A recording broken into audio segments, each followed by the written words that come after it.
They travel live on Facebook and on YouTube. Facebook and 100.9 FM live. YouTube yeah, Despite Media. Your WhatsApp line activates 050-372-1744. 050-372-1744. The message, no comments in the Bible can kind of come out at the amount. Wait means to have a Facebook live or the bar, not just say, and yet at him the DDI, can kind of come out at the amount. Yeah, the accident can be a Maconogan Limited for Mother Roma, 18 a year, see in Cognac. And me, I made my dear Chamidi at the MAAME BIAMAH AKWAFO. It's my friend BMZ one. It's my friend woman Gada. It's my friend Mammy Soja. International BMZ so hot. Yabi so hot. You know, friend me, I made you so. Production crew Jordan, me Mac Jerry Sarge, my friend, my bankroll. Nana ya South for one other Roman, a ye, one more Michidom, Nam did you medie, a best some more. The cow said, "Nay, Benada July, but some that also and Cono 9th July 2024. The trading upon young cropas one pempensu or dear baby drew. It was young, may the baby air to what would trim and ask me may bopo be a two trim. Che, and near ma ujidino, and then a bow Emma Utuana Mombi Ujidie, and none a bow Emma Utuana Mombi. Enna sana monus utua ebechira wo said you obeye wo ne mesiafa eti kwan ya befa so abeye wo ne mesiafa no ene de bechire nsunsuanso a efire mu ebeba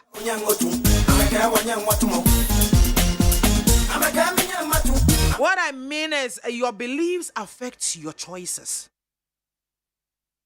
Your choices shape your actions. And your actions determine your results. What is it?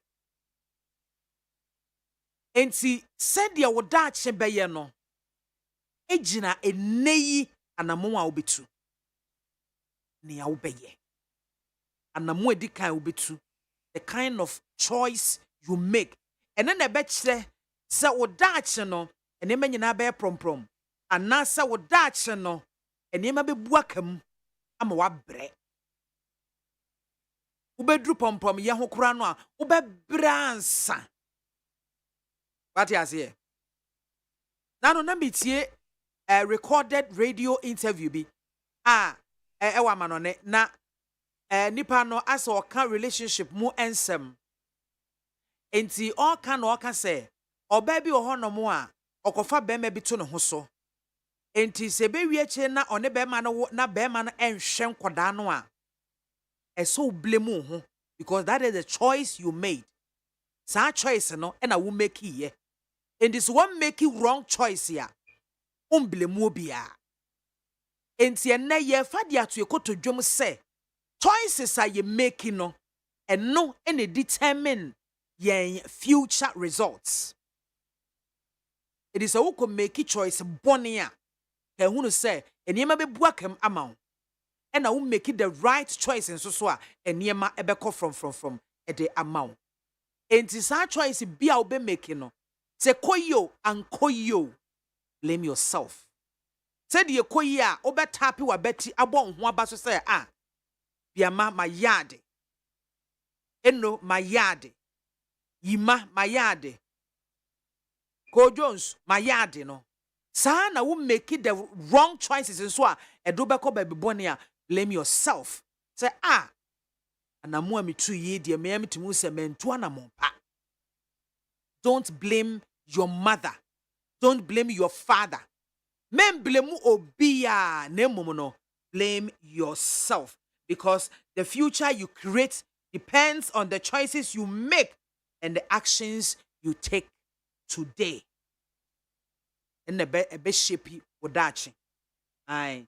Enti you say if all will end well depends on the kind of choices you make. The kind of man or woman you choose to marry today will determine the kind of future you will have or you will build for yourself for your marriage. Eju awari ebegu ebehia obe yarefo obe just say ni nyina depend on the choices we make. Eti mesrewo ewie me too for say if you are choosing, choose wisely.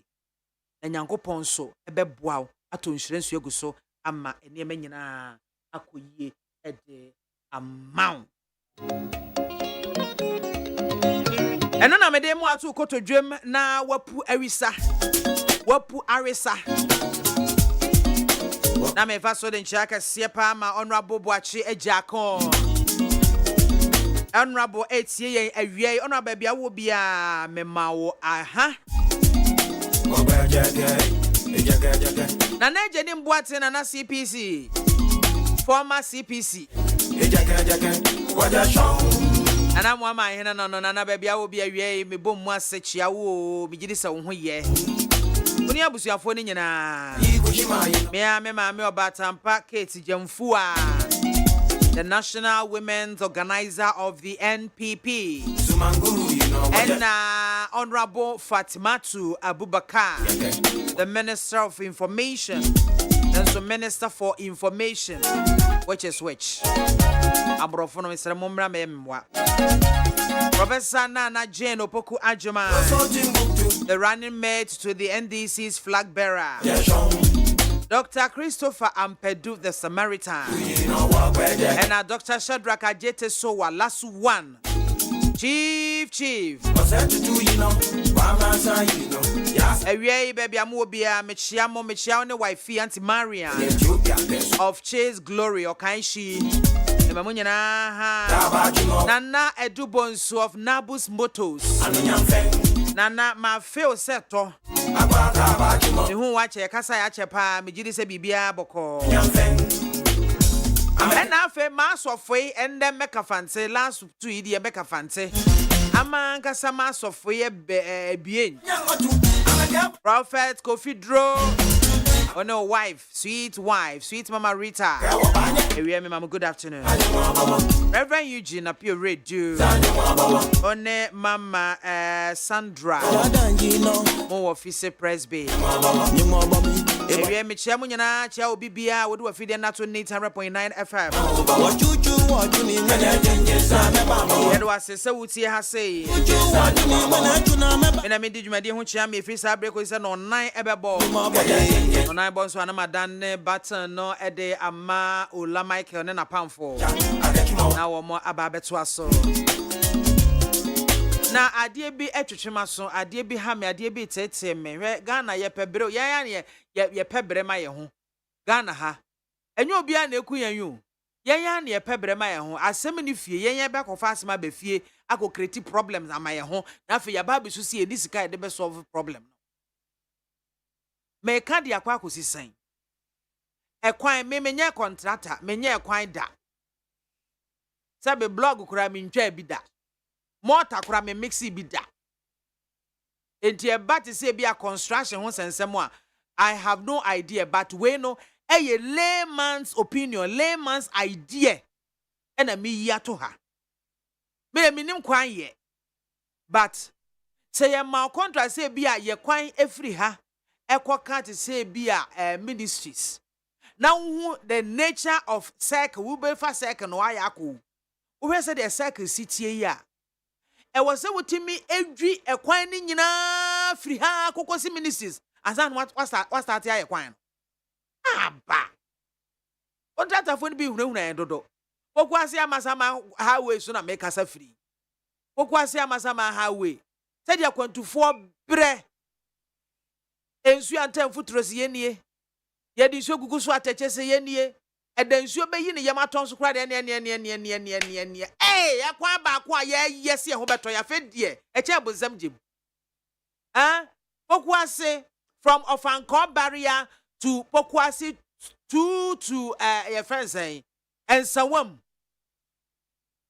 motemene a ene mo na me bie phone lines na mamu dia na mu fam e dia ne yenye ne yie wo sa kwan because minim sa kwan no wado nti at least so why you cry dua bra besi be at say amasaman na ye ho no from Ofanko to ebi amasaman no ye ho no nyina guso kama eno sa no no wayi friends say service road so ahu wayi service road e dia atomu akwakosi te say ayi amasaman echi ho no musa na akwakosi sa akwa highway no mu na omo ekọ no ato asoko enti obi be ho be kire no a e bia wo mo efiri ofanko poku ase ana ekwa amasaman epe no be fa saa ahokire no mu we die hey ewrade se me da drupa na wokofa ofanko to poku ase to ensawom kwan so a yesu be suama nipa ma bone ben yaye bone ben ene yaye ti e de kwan na ma contractor enye kwan Ghana ha miminim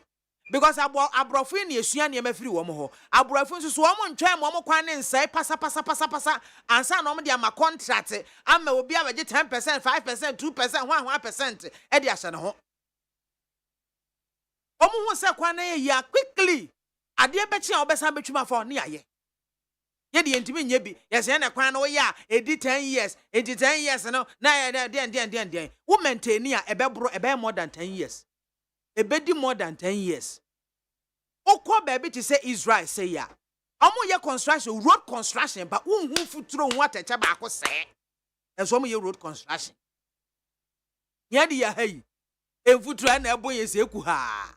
Attention so na etesra ye hu say ya. E de bonne and ya ye. E de na pokwase. Of anko barrier to pokwase to amasaman. Anasa amasaman. To and someone mudie nie die pa na say move amu 0302243540 wo ye road contractor anso na wutie me na betimi afresi mu a no ama your education kakra e bia ne me kekan me ye layman's idea what you say layman's view me kire madwen me nya kwan da minim kwan ho kwan ye ho maache but me de we de nya sa na ye kwan we nko ade Edia ohaw ne ahokire ne ayi saa so no. Hello, good afternoon. Yesu adom bacho wo ka se free hen ni udin. Oh, na madina de se wo kwan na masama pokwase. Aha, ene wo fa so no say na feeling it here.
Men so me da sipi. Hello, good afternoon.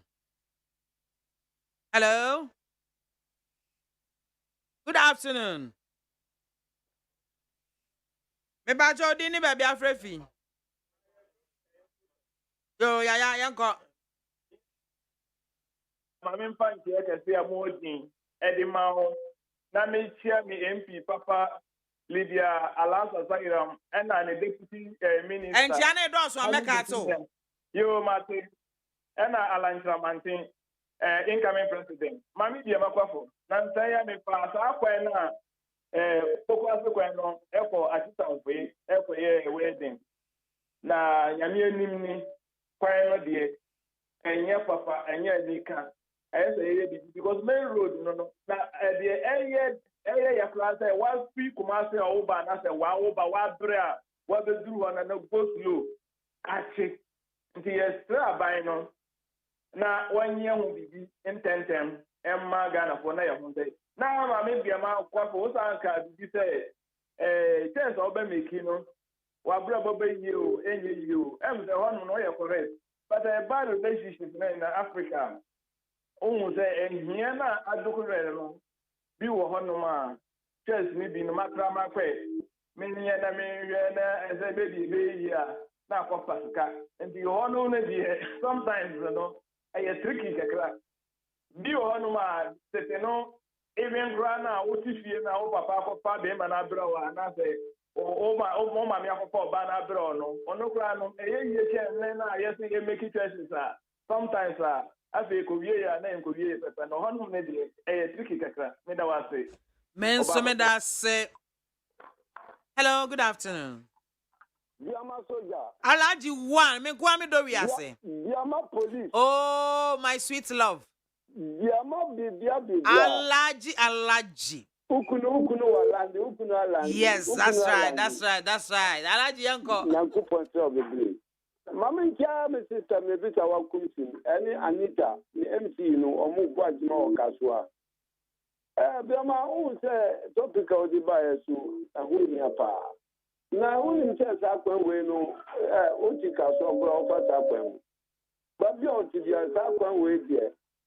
Kwan a amanfo na da so da bia. Na mbese o na BIAMAH mbita na contest ben na wo kwan ni so.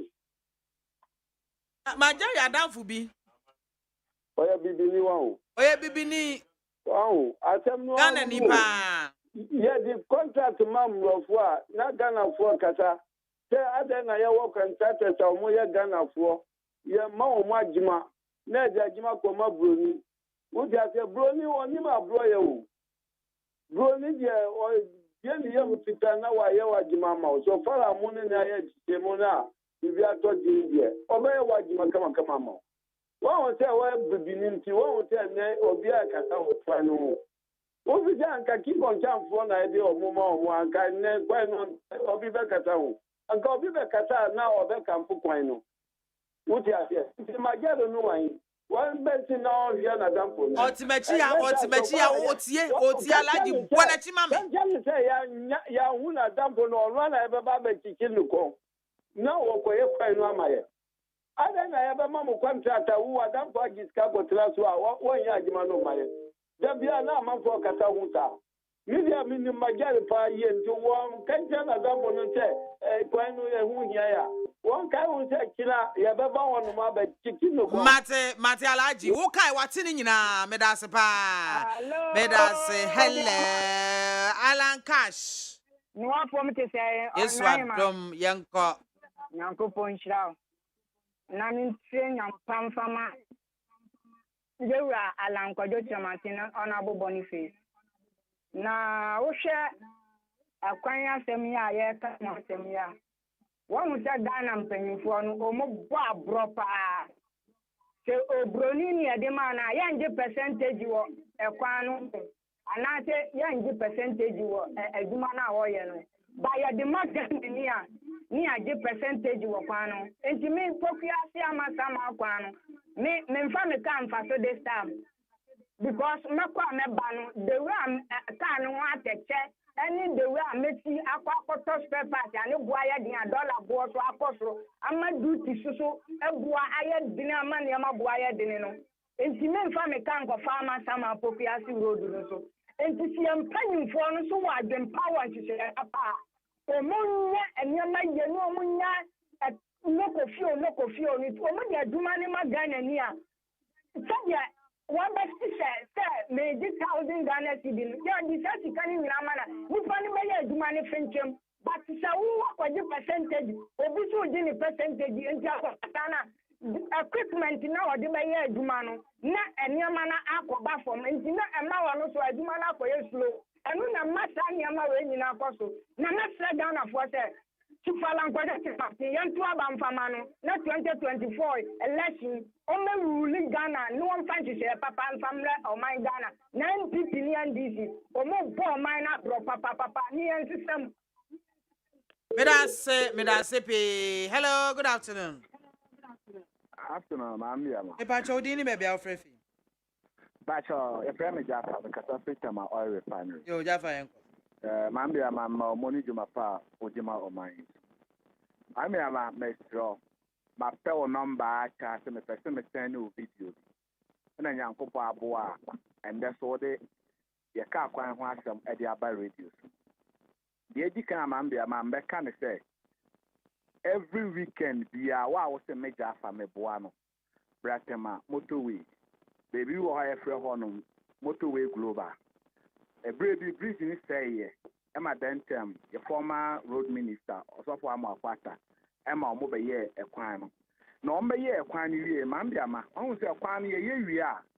Your guide be a, it is bridge in the song. In case it's a car now or ban.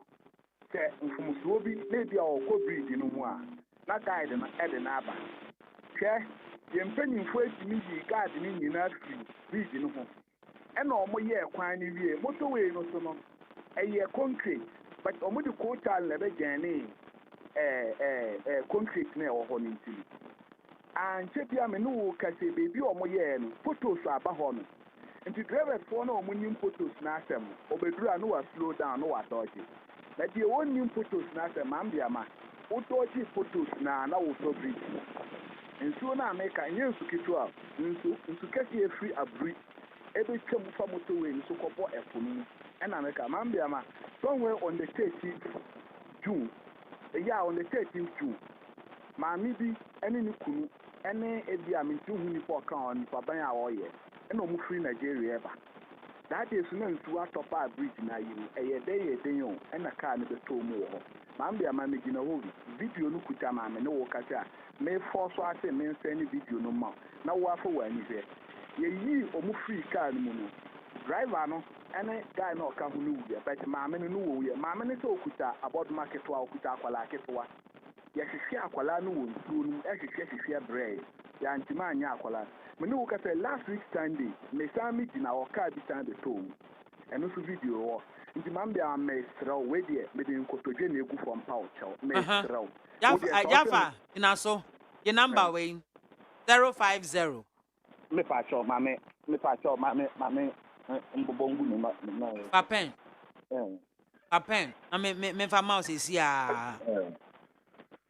Pacho, mama. 050 372 1744. The far forward. Member Boma on 050 yeah 372 yeah 1744. Yeah, 1744. And no Cassia, me the video in best. What if I send the mirror? Why? I cry actually and one particular man to crampon. A both 3 or 4. No video. You me that say. Hello, good afternoon. Hello? Yeah. Ajanimo. Of Uncle to say. And I will call a yacht and so on. Uncafra. Oh, my pot of your beers, you are me put on and seven put you Mukona. As a Sakala. As a Sakala, what will be home? Nigeria Casaya and Avenue Mutin Shu Kaka Krama and she had to boy Kakra. These are the one moment, but Edika. I'm so Moye, Makakra. And I found I just pay 1 week. We never be a Fabi and one to hand. And the invitation, yes, here about the 2 Jana. There's a so you found, I'm up for complete. And the drama for no more focus here, near Jewish Capo, which is Jewish. I can't come with you. You can't come with no more yesterday. And the media Martino. And the and I was now I even done here about allegations and close on the door. Allegations, baby. What is the allegation of those? Obian, you can you? A allegation. Huh? I don't know more allegation. That's a woman could see as me who in power on a good year. Hey, Ajanimo.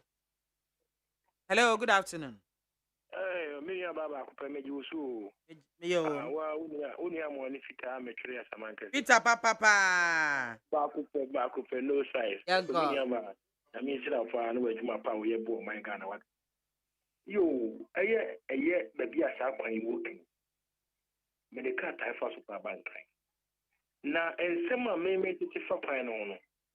You see, go for no pine on the contract and the court and nearby. Na ebi no mo compensation asenya ton dan no dia man krofo o Ghana yesu ban ewu Into nipa no try ne de onim say what asase. Oh.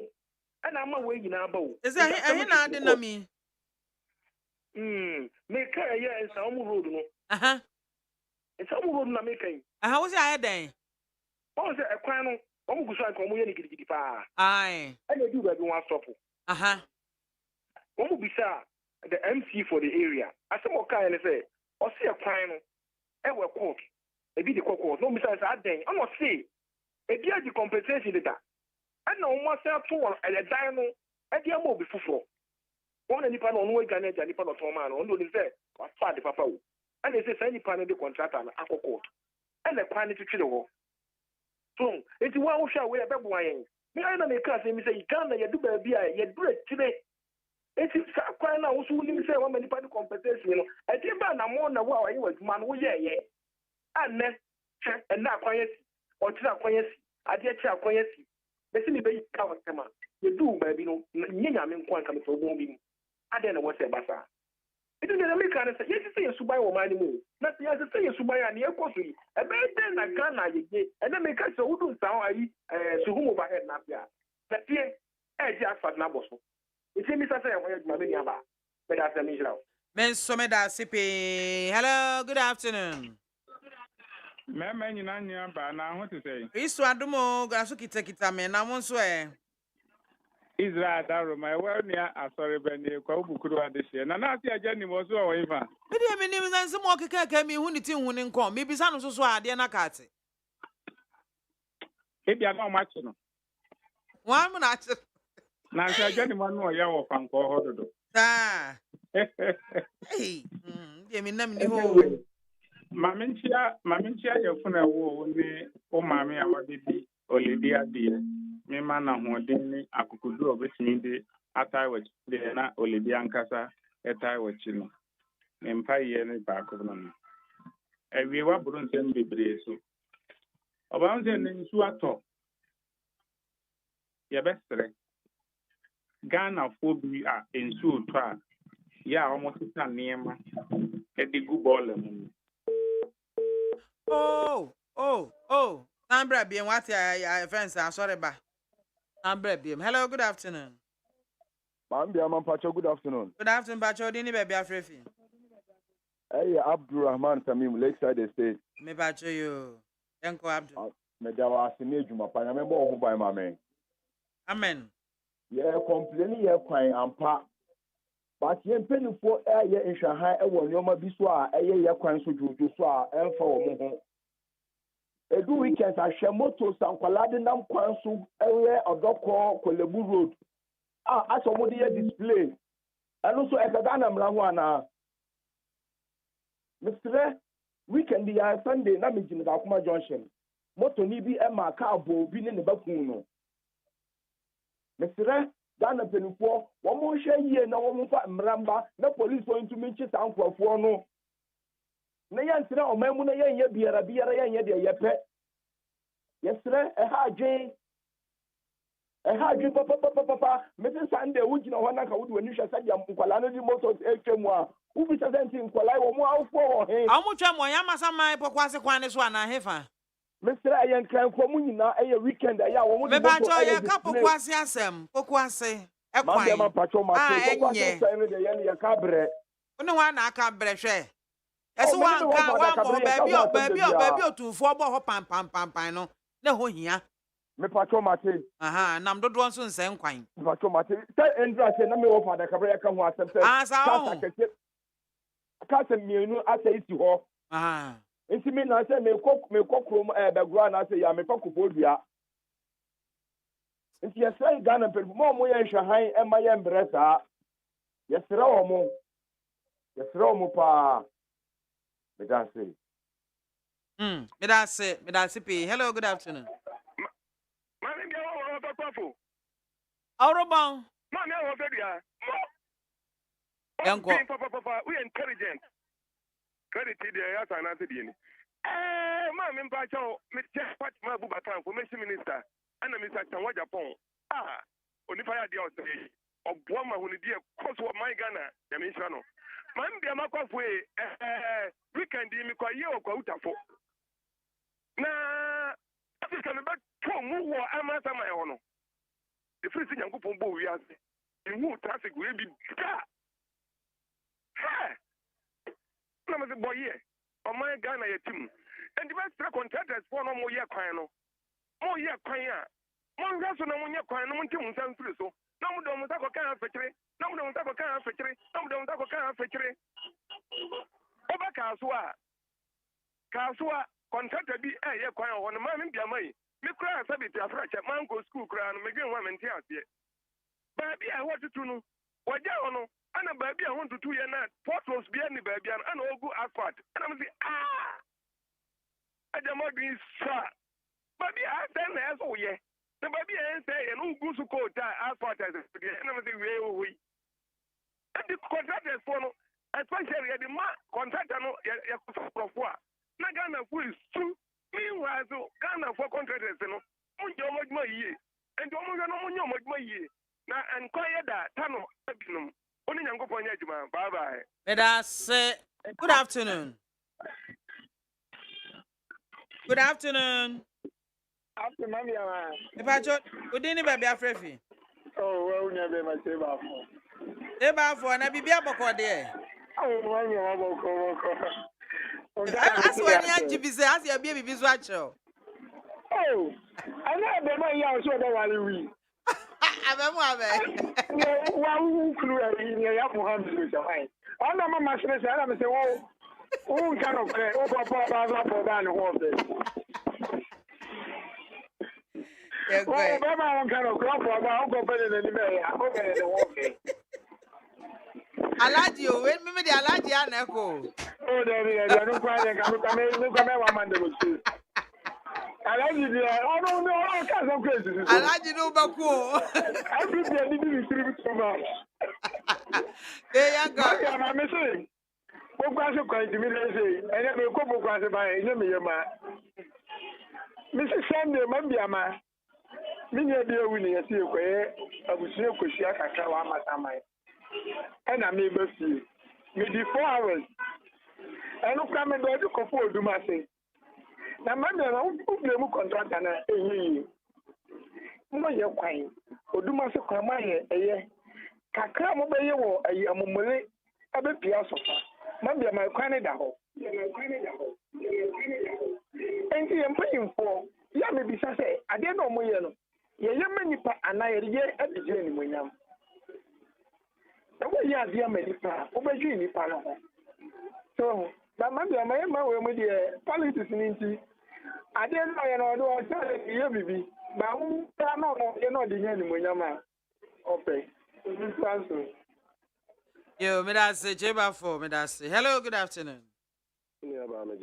Oh, when you're penny, Pachon Pomia, dear.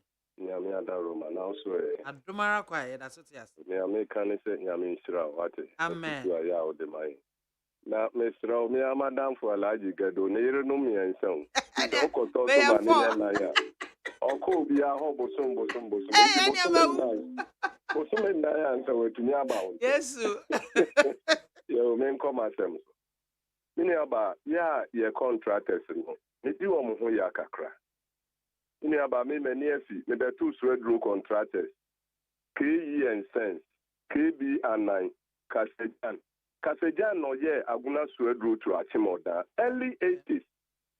In how many years now? Almost 40 years. I think the Kwana started SA.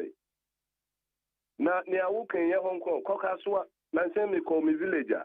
They said me be bed 3 hours. Ewo kaswa baby a omu ye kwan. Na police ni bi ada room no trem se me nko fetiri obe. Na MAAME nume. Ya besre won. Yenya Ghana for no se ye de mabrofo a na ye di ya. But ye de kwan ma won so a omu ye ni ye. Mini aba wo ba shama baby ye frɛ ho Jericho, Roman down to Jericho. Ekwan a omu ye indeed 2 years mpo. They say udru ho a baby wo gina mu ebeka okotodwe. Na mo bo abro wo man mu senya eye. Afa mi srew tema 25 traffic lights. Mini aba mundi hu dwuma ma yen. 2 good years now. Oh, yeah, 4 Jensen. Now, Mr. Dontin, they say road safety, yes, more authority, into more power. Yeah, that's the one. Traffic lights are safe for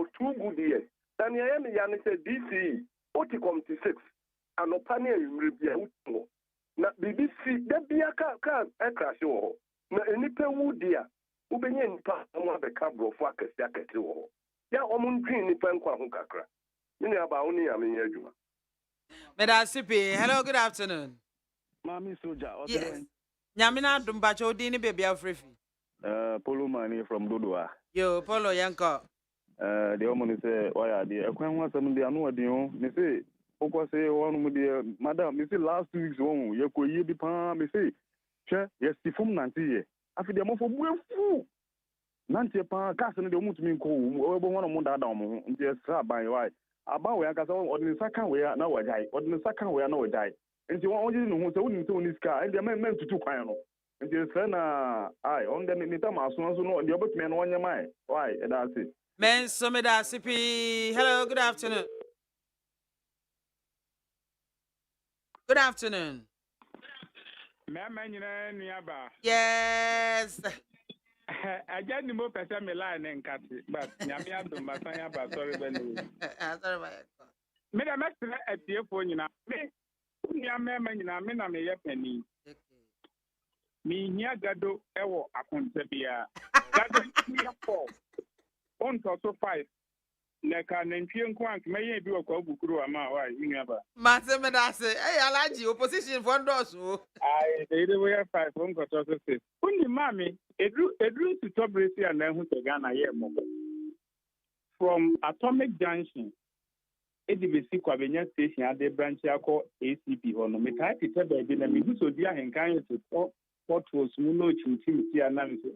There my embrace. A quine yet, Nadia had been said. Sir MP, Sir DCE, Eddie Anya, airport fail, quine, me and customer who be just a highway, consequence and answer, mountain for new class, a highway force a few women. Make I bring this to the market, and I've just up here say I'm finding having popular. Almost a highway for a Juma. The best regional minister, our quantum also. From Atomic Runabout, ADBC Quabenia Station, the branch of AC. Mammy, then so to around 10:30, and I'm Quabenia. Tesse, Nipakra, in a campus, a car walk off. Yes, three. Abandon the acquired the YB, the minister, and Kakara. He had told me no epoquati coin. Let's see, I see 111 at the Clement, DC, no, no court, and until the final. I think any answer. Mammy, Pacha, what you be, sir? May just say, Brabim. My sister, you're a Clement, a year DC or Poquasi Hosidem. A month for individual 111 or 109 at the court until the quine busu kunko, a finding question show. Why century? What did you be, sir? Hello. Messi a trauma summon. I met me a friend. I'm an my clarification. Yamea Dumwa, Yawada. Because meaning for 4 times, you can clear big compensation because of such a money to do nothing. You take 4 times, you can clear because of say, baby, a pine of the fair yet or minor stars here by a pine. Almost 2 years, you can be sat them and for 4 entity hall. The one Ghana for be. Nipali is some. Was here for dynama, innocent person, no fees up as what as I say one client. Sit down. On the white compensation of what happened. Near the way for mine one. Every year. One na baby, see a better ball at dear Bugam. Tapa Brania would be what is a minute of why a toilet will feel no one lay other to get them, means so far. No way be not stabby, would be uncle good stabby money, which is one as what and that's how we can just over minute. Man at home will be or market were inside the hall. That's what don't market from St. John's to Boston Corner, you know. How much him have? That one you do an close to have. Who can't see to Abba? Mammy, Momoy, Naka crack, our mind day in a sincere Ghana, Hayana, your ah! And so to try Mammy, now who's a Ghana, a do we are broke, but they may contain it. Let's make a set of tax income, private can one income, a tormented. That's one of the American Brania Puja, Robber, Obexi Honaye, Pampers, Bantehono, or to the car walk with Mahumachino, or there will be any who Puja, ball and not to go no cop. Because here the engineer see a bit sorry. The answer say a brabo.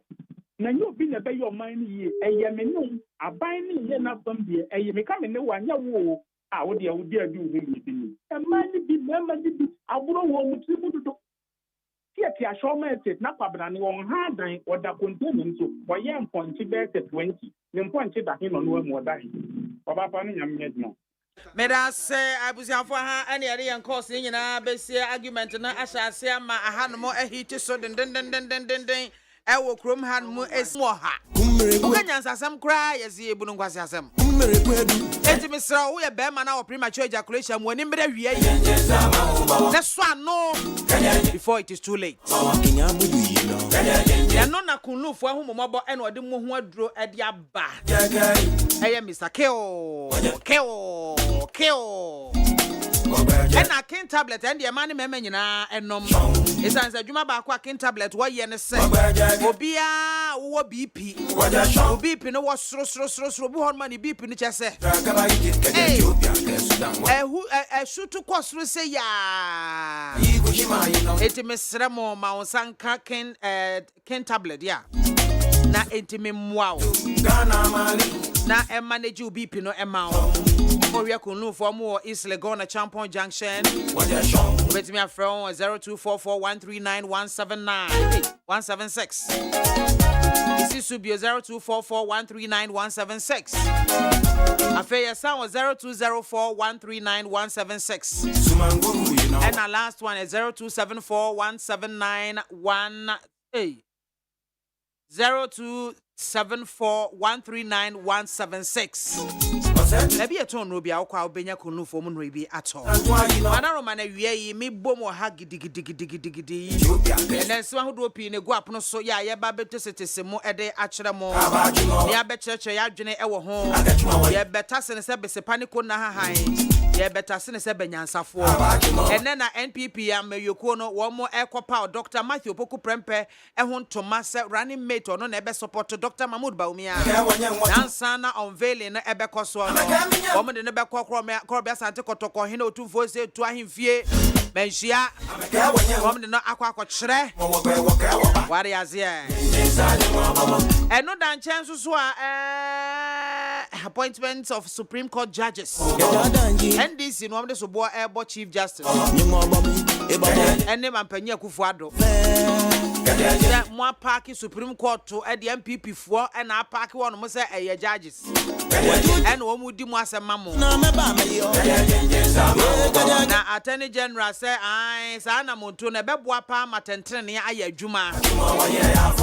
That a person who sat Tentreni, Jumano, ya di bebre ko hono mo a na beboa amatentrene yetimi ama ya adwuma edom kase a womra shebe dwafie wom che se oh CJ ya supporto ya supporto papa expand the Supreme Court to 20 judges what is here Ije no nsam ye be bobo ho kakra wa ha Akosombo dam spillage no some kai last year ne so ato now the shock of it no kra binom e overcome ye wo ma san alert yen se wo mo san ba be biebio na no ya ye enough preparation ya prepare ye ho eyie a enkofa to ide nchem bi ma ya no asem ne ba ye be so me ne jo ga ka ne hey Gidi Sam Ebesa baby we emu bia sir nipa befa ho awu. Why are we like that?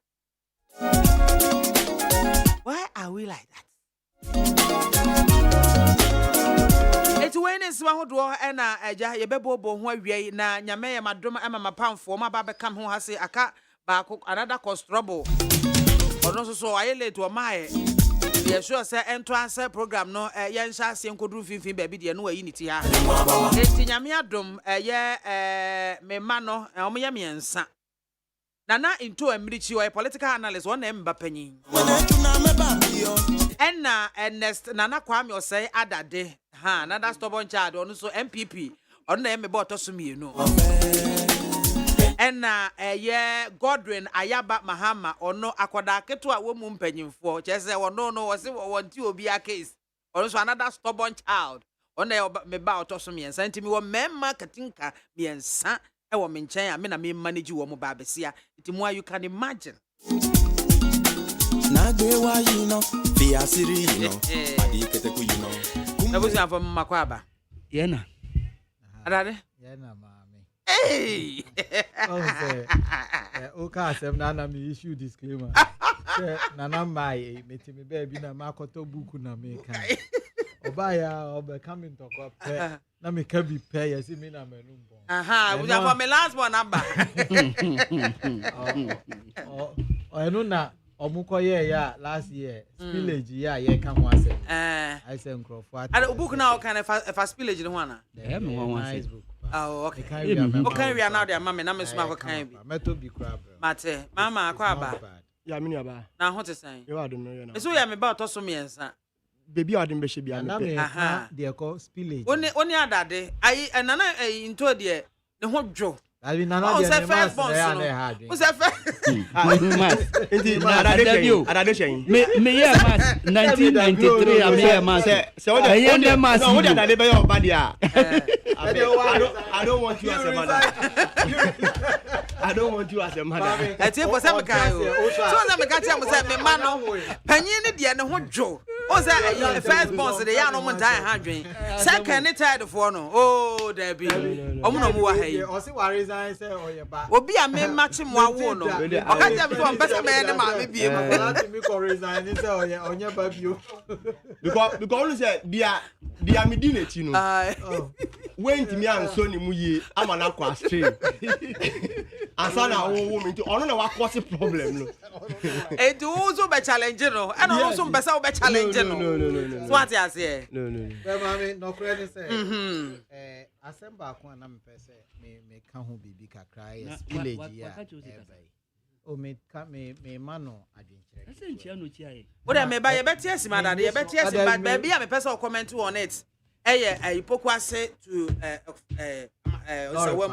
so wam kwan na afa ne se no ma me lorry kwan na I can tell you on authority sabi me chia tie for mum na ma chia afefo mu online na okay any baby biara obi ahwe ya na otie yen ke kwan pa ma na nya lorry kwan no I can tell you on authority say a slow down and niam mienu em say caller bi kan ba ko ho asem challenges over crofo you can't say better compensation. A big crowd and they even offered. I remember I think during President Kufuor's time, some were paid compensations. Yeah. I was a quine of me bomintuano. Was a quine almost made the N1 highway. It be example. Omudu la personal. Omu bubun kofobe brace shops. Thinking say be a quine or omo ye at remo afaho.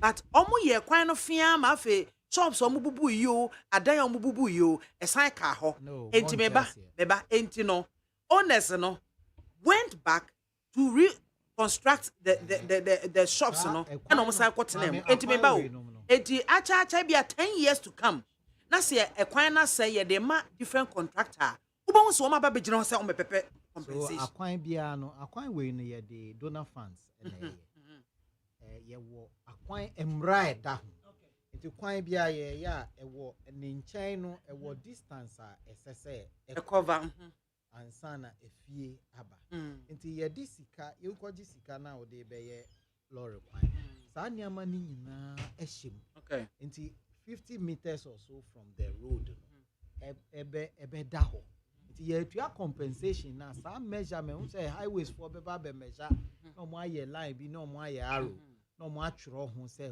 road ebi a wadwene ye wo say ya anya kota na ma mefa ho e ho no ho no calorie kwan no ho se say ye kwan ni nchen a e di ko ene say ni sonko imo bi atena ho na exactly it didn't am mo kwa mo compensation na omo atua no omo atua nti ba bi a wadwene ye wo say lorry kwan no kota na mfa ho na nya kota na nam ho e ho ye kwan ni nchen and say within the 50 meters or 7 meters no e ka project no ho but ye no ye mfa mra anya adwuma nti wa koji sika na die wie nti tese ofan ko die ise even one a caller bi kan asem na no krepa ebisi adenta omu ye adenta no ye N4 me bo okay omu ye Akofodua road udru adenta ba bia intersection no we Akofodua we call a buri, we call a dodoa, and that intersection. So, if you be see hot pa, it's in fin, baby, a police phone is saying, oh, tent in his no.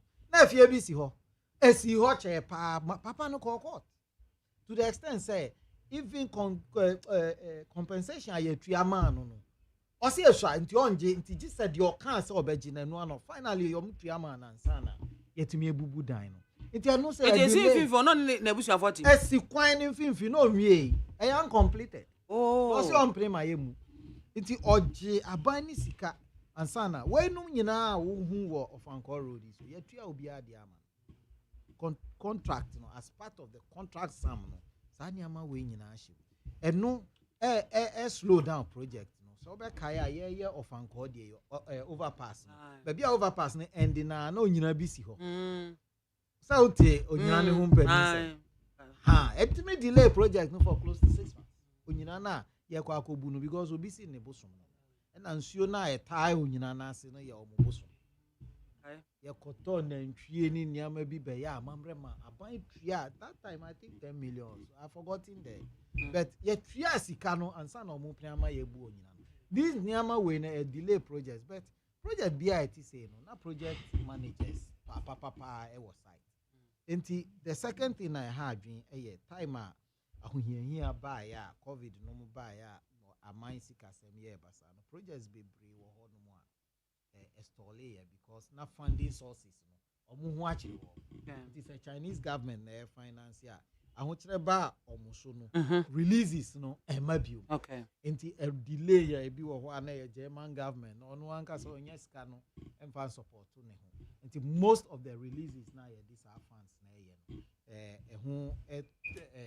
a delay kakra twintwa na ase kakra nti eno mu e ka ho be sesi amene wo kasai there are a lot of monies beba aba na efe na beba oh the odwan wu obewu ya se mfa ni dwanfu dabi de aba no ko minim de opese wo kire eno de aba abetom ama de ye de be ye ne ye de ye eno ye mahama se ya se ska na abetom because mu mpa ebo nyina ni se anka e ma eno aba AFD before 103 million no so no I'm say according to finance minister there I say awo na kama me na nesa nti eno so abedru ha Korean exim no na eno no nti eno mo say no e ba beboa projects e be finance nti Ghana ni bia utie mi bia no projects ya atwintwan ni na ase no broni ho akire no nti osika no ma bet say amene wo kasa ide I started eba na no na bisa me say eno so ye mfa nka ye nka no that's upeu o mine na owo mu that's nya obi mu a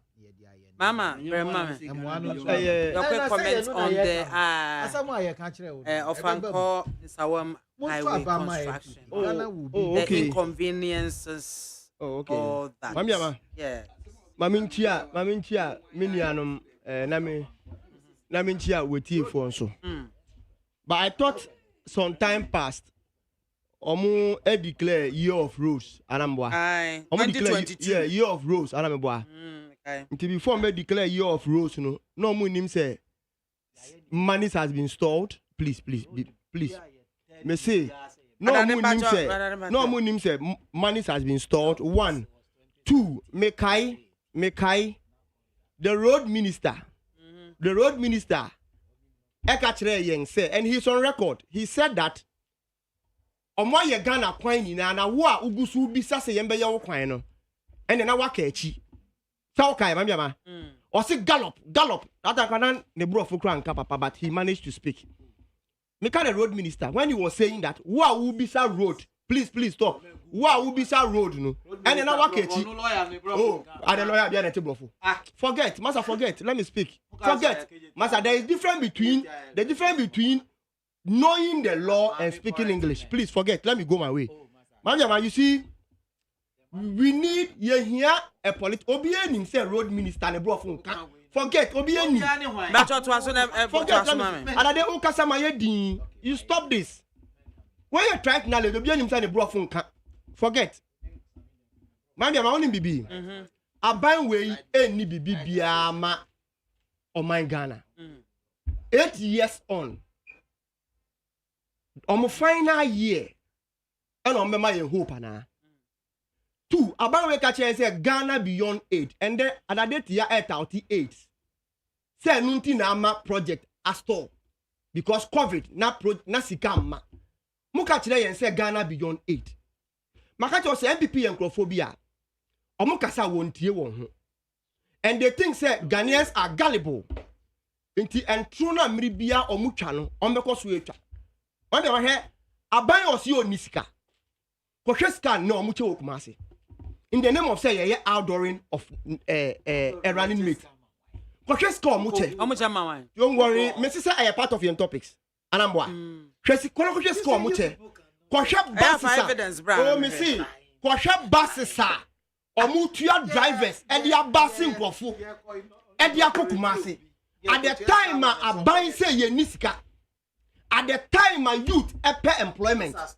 at the time one of my top government bond aban so niska obetua won at the time and then me no ka say Closac is on strike, local government workers are on strike at the time me no ka say national service personnel for the first time national service personnel are on strike and then me no ka say hygiene students are on strike now buy say wo dwene wo nkrofo abaya nkrofo pe school epe project now the only thing abaya prioritizing say yen kokumasi in the name say ya disappoint ya santifo mponu asantifo nimode nti say ya fa running mate fia asantimemu na ye called outdoors anipa no asantimemu that is the impression the MPP are creating because me no ka say hey asma okay modu me say oh tie me say their actions implies say they look down on baby our divert here there me see a quick comment on this vote when tie preamble no utie preamble and no meseti don't worry me try say enfam me fra because already know it's on board we are going to talk about it don't worry if it's on board no problem but me try say the AMA project na hot you know a wastage me that's it misplaced priorities me that's it nana project na hot nana brema that's mami yes maha adade ene menua Godwin and Ashwafu and Yetifunina, Mama. You think all the life, you say that. In Pempi, make a see. Please, gentlemen. You should stop saying that what somebody is saying is not true. What he's peddling for. Mami, so chant. You should stop saying that. Stop saying that. You will have the floor to yourself. Missy, in Pempino, say, Yenya. Kwanse ne yetenasia esan se pese ye kire etiefo niema ekoso enu nti na yetenase anamboa na se yetenase na se etiefo antinsem na wokana ana ye kana ebe ti se ha ne bana ye ba ni faso bia ni so unim se nne menam traffic mu maami bia oton atwom wo traffic mu o mi ano se nana nto nam se maami no se nana aya metasho metatio na mu ni amesrew ni se mukona ya mukasa munto mubu because ye na yeti achi ni yeresua bibia fi mu ho na sabe niema na amoka no enye ni nyina na yenim nti nkra me de mawane se wokwa nkrofo ya on wantena radio ni TV so kasa no ka kire won se yetie mu pa na mu nkasa bi wo ho na muka aya mo fratie mu nti adade ene menua Gordon yemfa sa afutui yemfa sa afutui enche yem kotoku na tio asam na mekan asam na mekan feedback you see adade yanga yati hey ena me yemfa to ho ena mabomudin se mayo se munye yo etiefu de quality asem na meka mate ena me tie ye nipa bie san ye wa ha ma meka ho aye anan nti kana meka no ekoma ye nyina ni atoso biem ma me biama de bia meka si se unni sika sabe unyen nnoi ana na meka no timase unni sika nso a unni veranda onyen nnoi na unni sika nso a enye by force se ubeware anambwa se unya sika he na wo de be lorry kwan a e by force se wo ye won say yem panyifo a wo mamu ha no esam politics edi won animu kan ti no biribia wo tu wana mombia no they think about how to be able to win the heart of the people through voting answer they think about the well-being of the ordinary citizen. Why am I saying this?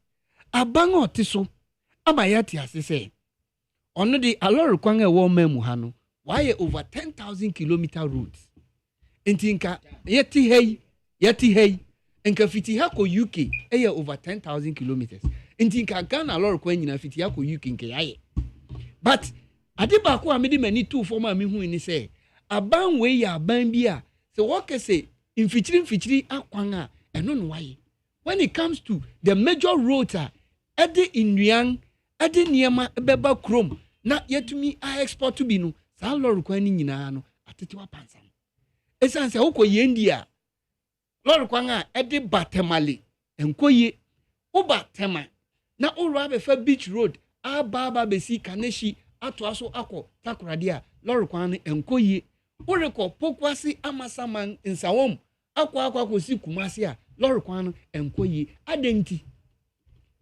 ni titi ane say mami say uya ban na wo pese wo ye project bia do one project at a time and let the people appreciate say why you way awie inti we na maye no mifi miracle bi so but you don't combine all na be wi achi no sika ni bi ni ho na we jai lor kwan no pasa to the mercies of the ordinary citizens wo be faso akwa adwuma yarefo be faso won a wonyenyum be faso won enyisan ni sai ni ade nyina nam lor kwan so and abandon seem to care simply because when they are doing the contract what them are contractors no one fa close bi an hwemu say empo answer na obewie lor kwan no make sure say what to me aye a path bi a the traffic people can be able to use that road your friend access road but young omemu ha ye ni bibisa meanwhile no that same contractor no senko oye adwuma bi wo Brazil enye sa na nko be ye no oye adwuma bi wo India ana say China enye sa na be ye no but won aba ha esan say won bu yen ana ye mpanyimfo so aka che so Ghana de ni obe ye ni bia no ye ni so enu nti na ama won ye lor kwan a etesa nanka which contractor sabi na ni daho obema enfri ahwiase anse wawie ni project oye ana ni lor kwan oye ana say contractor be no be ye lor kwan no wajawa to for almost 4 years ansa wasan abaso ibiem so oba beye obeba na oba beye ni niema na odi chance ni na ye wiki meka na maka kwa kosi Johnson mo besi ne overhead a was wo ye wo ho aka wim na aka no iron rod ni niema a wodi hihye mu nyina no ebe mpona no inti se start se sea water no affect na eyen kan na bewe even kan na ubeko no wasan kwa ko bubu no waye ne fofora na se obende enuti sometimes no I don't know how yam panyifo wadwene fa senka sikaya wodi ko share Johnson mo di mu wodi buy out the be share wodi samba we wofra ho den salary kwan we de bia na they say won move DVL di aba ho hacho to atomic runabout transition lorry kwan no mambiama say ebo 430 na ofa so a traffic what's worry your lorry kwan esensa chichiri okwa akodwunso enkosa ne esese ekofa and all of a sudden all these major roads have been scattered say all in the name say year of roads so we are building it Pisa Musi. Now, if somebody is going to Kumasi, Obefi Kumasi bedu ebia Suhum, Yamfanso or the 3 hours in Efi Kumasi edu Suhum. Do you know, say, from Amasaman to Circle, sometimes it take them 3 hours. Simply because Lord Kwaninye. And who person who constructed 6 going, 6 coming? I keep asking myself, say Sikana Odi Yeninani, eye. Yepe a lot of kwan nemo for the inconvenience sake o tete amanfo no why don't you do 2-2 sanya amanfo betumi ayusu no smoothly because as sika na odi 6-6 no inke betumi e 2-2 at that same time no 2-2 no ebeko na me argument kura ne say we are 6 na oba na obedu ofanko obari a oba be through overhead na aye 2 into traffic na yes you avoid the traffic no engineers they should come and explain to us because oba san ba be lock up into what is the essence and sometimes most of our engineers but the way they construct our roads no I ask major questions because when they go to Dubai they see it when they go to UK they see it they be amikasi young N1 ya yes ye nam so you eye mfichiri nkwan wo UK make am mfichiri kwan eye obi obi dangano lor kwan ne eye friend N1 wa because N1 a min maniko hu N1 wo UK no eye highway you don't go even less than 50. Sometimes it's a name, but you have copied it. You copied it because you thought that it is. And let me say, when we are educating the public, you want to copy it, but you have copied blindly. Hold on. I am on the floor. When you copy, it is not about national or whatever. What I mean is that moko and moko copy. Simply because muko hu say no a highway. But is it our highway as we are seeing? We are not seeing the highway. Enti mo maye hu baby a niam na eda. You also cry a road bumps. Na speed ramps also was a highway. You understand? Enti one definition of a highway no, we don't even understand them. And you see sometimes I don't blame wonga kokot. It is because abang no nkita ho ben no ne wondi sempesa me ye ade e wo won peso aso a engage stakeholders. If you engage stakeholders na ntiase ye adwuma then you go ahead to do it. But if you engage stakeholders na ntiase nye adwuma ya we say sanse me ya ban a me wo tuminti I am going ahead to do that. That is how come sometimes some of these contracts and I say some of these major roads it ends up being delayed because entiasi anye adwuma. Enti say if we want to involve the stakeholders in everything that we do, say making sure say entiasi anye adwuma no be atene ho ase. That is how come sometimes you hear people going on strike because stakeholders engagement na ya work on enko wie sanke wie na di mu a nka we nyina emma na abano. Let us try and tell the people say look okay pokwase. And me, I say, if I were to be the president or if I should have the power, what I'll do is that the whole Ghanaian say, look, me here more taxes. And the akwakoye pokwase kwan. Me ye na me wie me say, sikana me jije wo mo ho no. Lori kwan na me dia enuni. Afa me san ba be kolebu na makwakoye ho. Inti monsa emfa sika kakra mo a na me nkoye kolebu kwa obi ha dream better ho clear.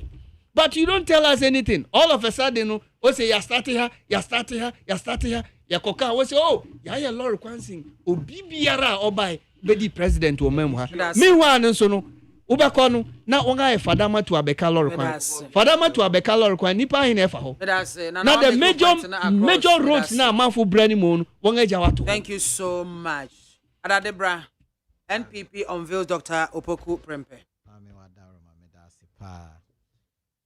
The Ghana for Ebisa Ura Dr. Mahmoud Baumia Wayamayen.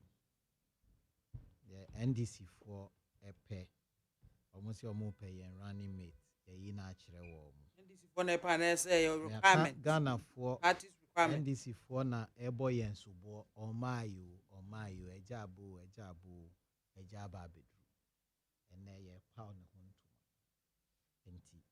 obi biara MBA nani MBA na so yo betumi ahwe bi no ntie nsem a ye wo ka kire Ghana for MPP as a party ye gidi say ye wo bibi biara ye behia say ye di be win 2024 abai ye hia ye Ghana for ntie ase ene say Ghana for be bi omani omu fi omani na omu hwe ni yie deɛ me nua mahama ɛyɛ sisi ai ɔbɛfra entro no ntoma na ɔde aba bɛkyerɛ wo ɛyɛ nkoto aba kumase yɛ nkyɛ sika yɛ nka obi adeɛ yɛ ya ne sɛ yɛyi yɛn flag bearer yɛkɔpa ne ho ntoma ɔbɛka kyerɛ wo sɛ yɛkyɛ sika ama nkurɔfoɔ kumase a ɛyɛ ntorɔ bogu NDC for ayade we ya che 2008 the same method omu ye ya na MPP di lose aba me I always say NDC never won MPP lost but entro ya na MPP for akọ wi aban sika MPP for asisa aban sika free Prudential Bank entro se ya nipa ye kopa ne ho ntoma nso sika che ben na wom otin crying it's a lie. It is a lie. Mommy, men found who for foreign trouble. People they say no man with the political parties. Dear and sem fata. But the yachre no. Your namwa no noka. And you no cry. At least ni ono ani ura mahama namu. One begina and can't just say ono see UGMC. Ono penny ni chantron and ebanya day. Mininano. Nana onya NDC, mini NDC for na kasama ni bisa na quest. UGMC, me say owura Mills. Data nini. Oh me dey mano, hey, why bisa question? Owura Mills. Obeka cha me say Mills ye NDC ni. When yen can say NDC MPP for na see UGMC. But me say UGMC $61 million na ye DC phase 1 owura Mills na kope ye. $265 million a year the way UGMC phase 2 na do ne kopeye John Mahama wo him wom. Where is John Mahama in the equation? There onu contributed $261 million say onu no see die no. Now they contributed $265 million no. Onu onim ho hwe. Edian class 1 edian mathematics I see nitiase no. But Owura Mahama John Dramani Mahama na ankasa we chantrona magana for agiatum. Also, I no see all the Eurojet they invest projects are very guys here. Oklemuso no see. I don't know Eurojet they invest projects. Any President Kufana Kofa Eurojet bag Ghana. Where did Mahama build that? Na me ni obi call Ridge Hospital. And I'm trying to say Ridge Hospital said ye nim no dan dada ni ye hu out hu say dan dada. The Owura Mahama di $200 million ni see yen dey see hai. Fasa $200 million na nunti na NDC for any Bank of Ghana offices no. The $200 million na AC abrosanya twaso se 18 se 20 mienu any $200 million. Ridge Hospital die back na yesi na animu ho no. Any other administrative block no cost Ghana $200 million. Under John Dramani Mahama. Enya nwanwa. That is what I'm talking about. There oye no ne kosi saying. Ebani says Mahama war projects are. He should chase his projects. Now me there NDC ni bia otie ye ne onfrel. Say according to the NDC, according to the NDC, onka ade ba kwa Atta Mills na ye. They have stolen all Atta Mills vision projects. Ni ye ni bibia ene ye di ama Mahama. Me nka say Mahama ye MPP ni is not. That's all your press conference. Or your press conference. No ba be ka kire me Ghana ni. So onu no see ya me kire ni say oh ebo omo unveiling this way de tosum ye no ye unveil onipa owo nimde knowledge owo bi ye me say apples to apples ya fa ye mampani abedi akire mo afa mo mampani abedi akire ya say yate say ye ba be compare track records na arrogant nso there enu no brofo be no. Yes, you be arrogant. Or you arrogant said day. Mentiase. Mami, arrogant, beba the Adriani Besi table so. Matthew Poku Prempa me no. At least me free dental constituency. Meaning boy ba kwa your friend no Baba Tofik. Boy not baby, wa call election wa dental we lusu. Wa copy youth organizer or something. We lusu, we free the youth organizer or nam. Or compare regional youth organizer we lusu.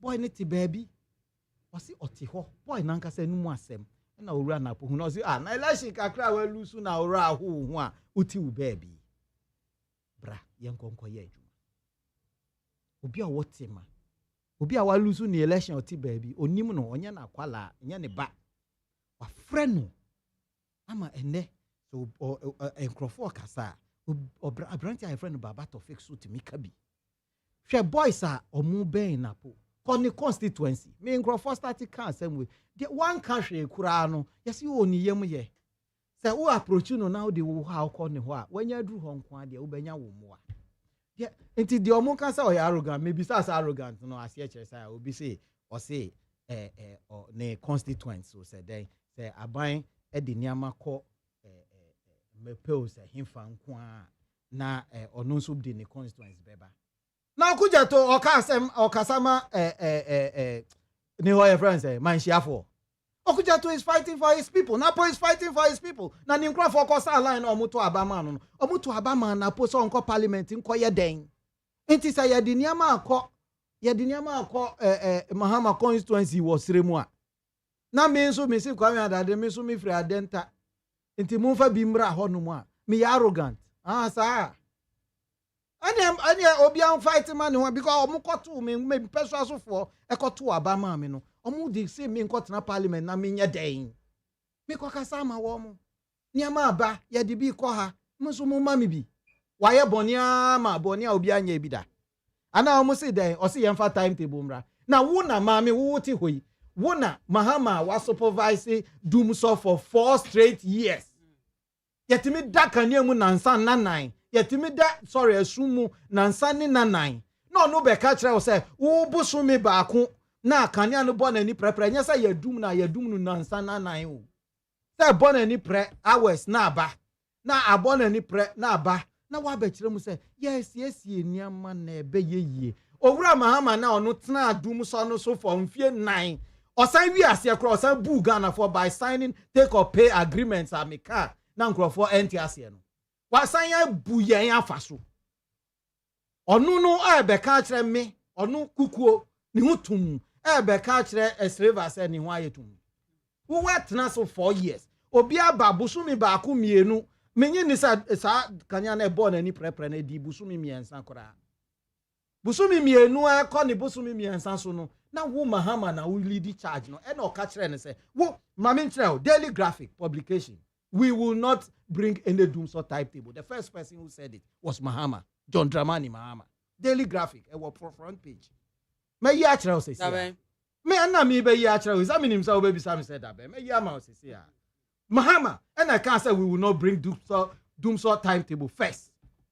Me ya ma enu achi obi be ka say wo say wo na wo ni mu ade achi obi akofa o timetable run ye ni so ma because me hwa ade no so no me say nduru ba bia ye be kwa akofa timetable aba ye nya nduru ho wo say ye duru ho me say ye nya nduru ho wo say ye duru ho me say o bisu me ne ba ba wie ye na dum so no na ya hwe ho asem aka wo say wo nti ase na o say fine say wo a wo tin chen na wo ahwe ama ya da du wa ya da sum no mu enfie 9 no say wo Mahama no na wo say wo per timetable akofa wo de ebre NDC fo adane no say Ghana fo omo adane ade no say Ghana fo daily graphic ni hwe me yama Mahama ne kan say yemfa timetable bi amma first and then no NDC fo asore say na po say yemfa timetable ma de na po kan ye context and say so no Mahama say or per timetable nso maka kire mu say enduru ba bia ye be ye timetable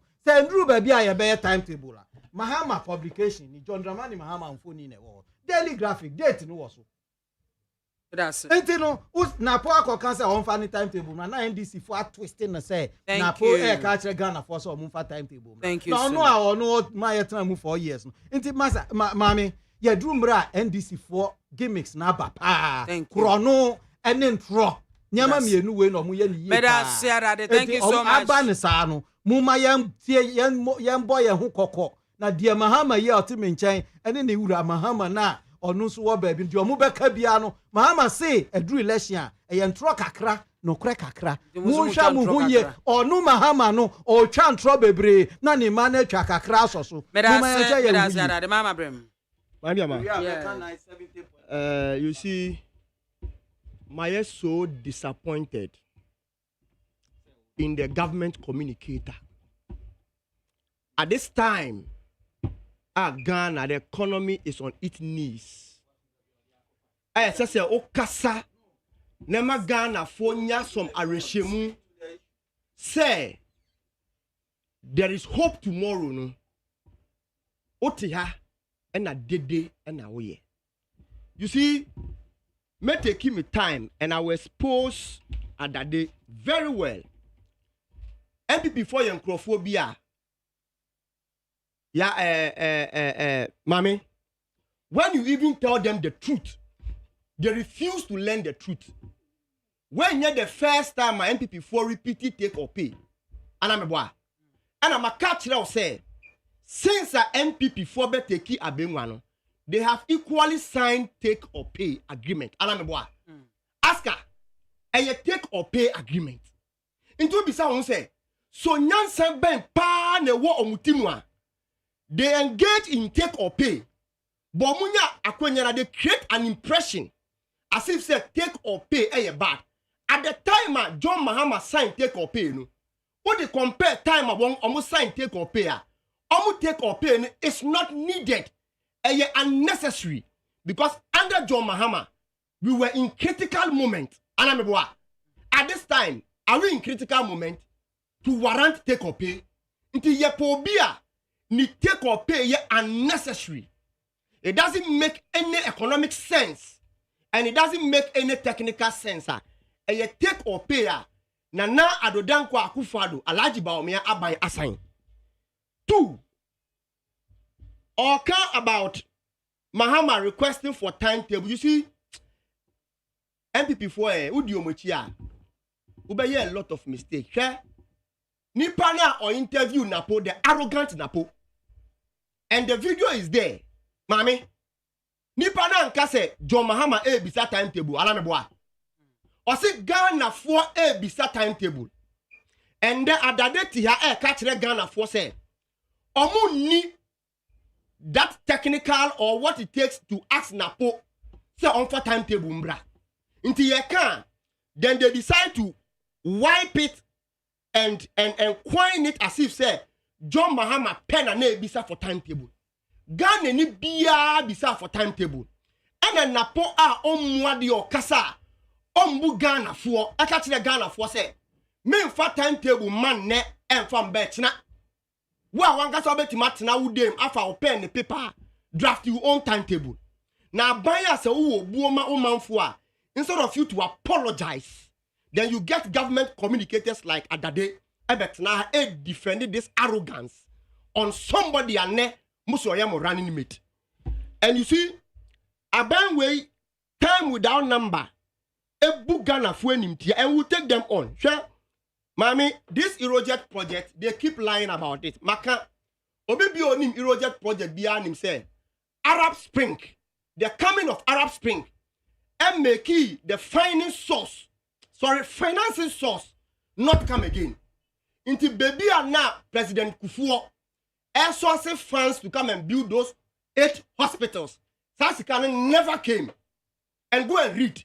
MPP4, they don't read. They are empty. Amuko party headquarters, and they tell them about Bekanwe and they keep repeating it. Arab Spring, Obibio Nibia Enko Kain. It stored the financing source on Eurojet project. Inti sika biya ye nyadisi Eurojet project biyano. Ye sika NDC be source ye under mills.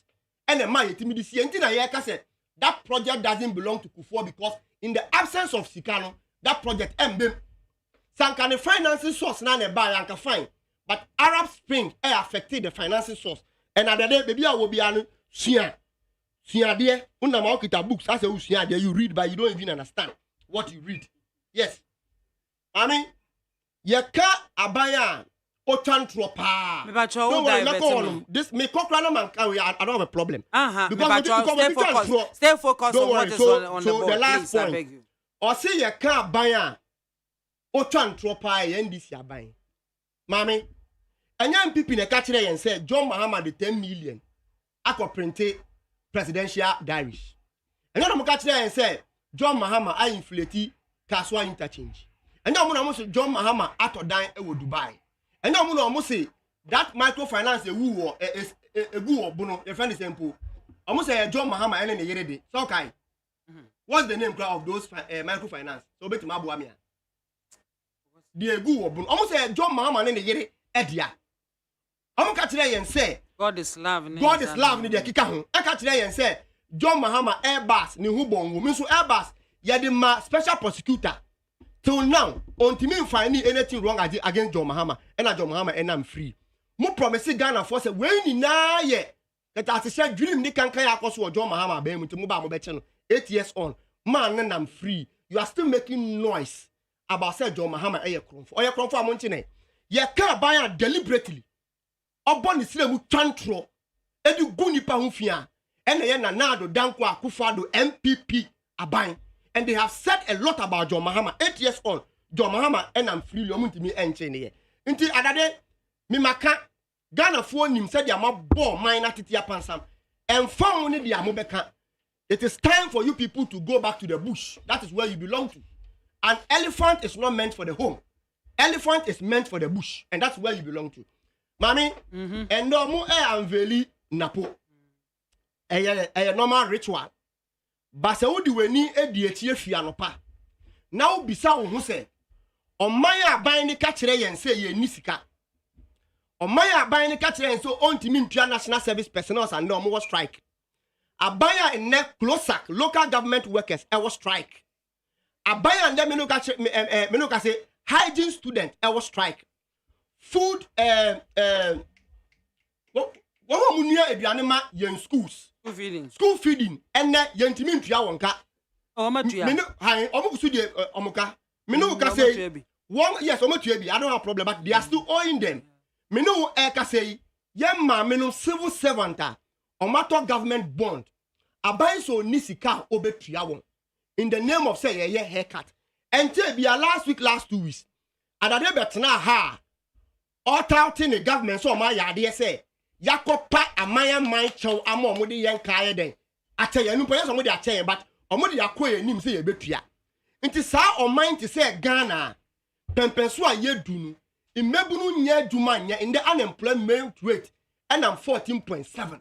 Now we don't expect any sensitive government abaya odwin ni manfo ho se omobefa Ghana ska akotena kumasi emeki merry me no ka say videos etwem social media buses upon buses are yet millions of Ghana cedis ama owners and drivers say yen transport MPP for MP region by region and fanko kumasi so sasika ni nanu mami sa baya odwini Ghana for ho can't we use it to pay national service personnel yentimi emfentua hygiene student yentima enfam wa closer for more strike yentimi emfentua bond holders yentimi emfansi schools emma yenuanu mo villages but the only thing I buy to so this kind of be say or the beka kokumas in the name of say ye running mate but mami the question I'm saying is why Napo has been part of this government for the past 8 years. Okahun enane ye bisa Ashanti regional minister say almost significant project are MPP ayawa santimemu for good 30 minutes when me ambo ba akumpo. Nti se nipa ne kam for the past 8 years. Na owadwene papa ma santimaya. Ye bisa ho say 8 years on MPP ntimi mbo any signature project in Asantememu. Napo no nka MPP hu. And it took Asante hene. Say origin to sududuo every individual so. E dia koye Okonfanochi hospital. Ara meboa. Gongonjino way. Who say? It is the responsibility of government. And because government eyi omani efi Asantememu. And Mra Asante hene kasa, he was even crying within himself. Because abai ni refi Asantemai. That time ni nana napo enka abai no. Enyanda napo and Asantemem experienced the highest doom so when it came during their time. But for John Mahama and Mary, movie John Mahama and Mary mienu ediko kumase anka ne Asantemai gusu edasum. Nini nana napo owefa. Napo has been part of the government.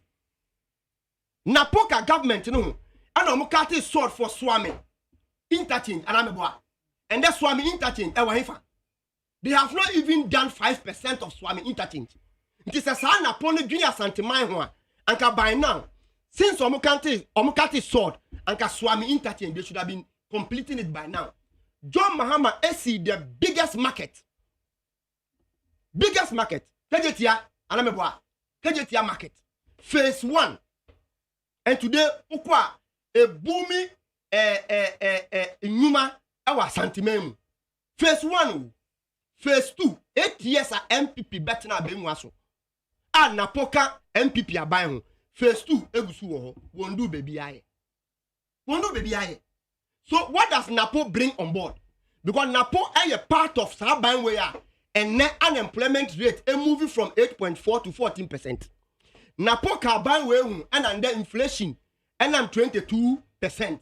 Napo e carbon way and under exchange rate ukra $1 uji 16 Ghana cedis.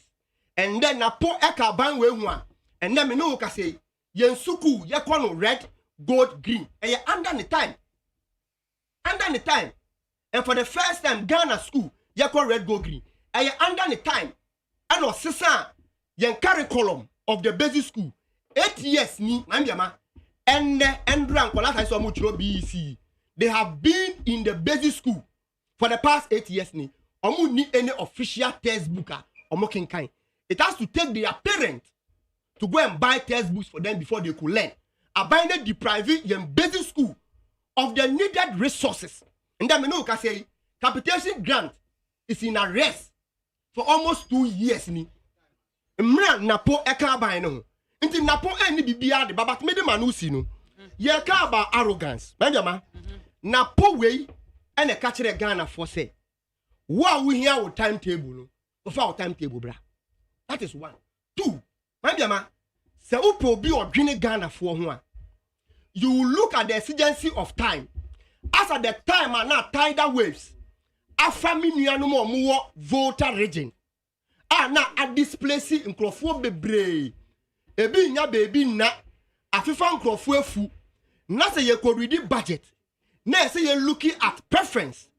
Now obenya a whole minister say ma ye mfa sika nkwa santimemu. Na musubo finance minister na or the sika eco voter region. Sorry. Or the sika eco voter region. Obe lead demonstration. Our Santi region against the Abino. Sa Abino the sika eco voter region and your region. Because empunsunu ababe found. Ye can who justify way. Ye wan ye man na who kwine. Benyani na ye can. Napo ne kachire sukun kola se. Ye nya emrana ye complaining about ejanabia.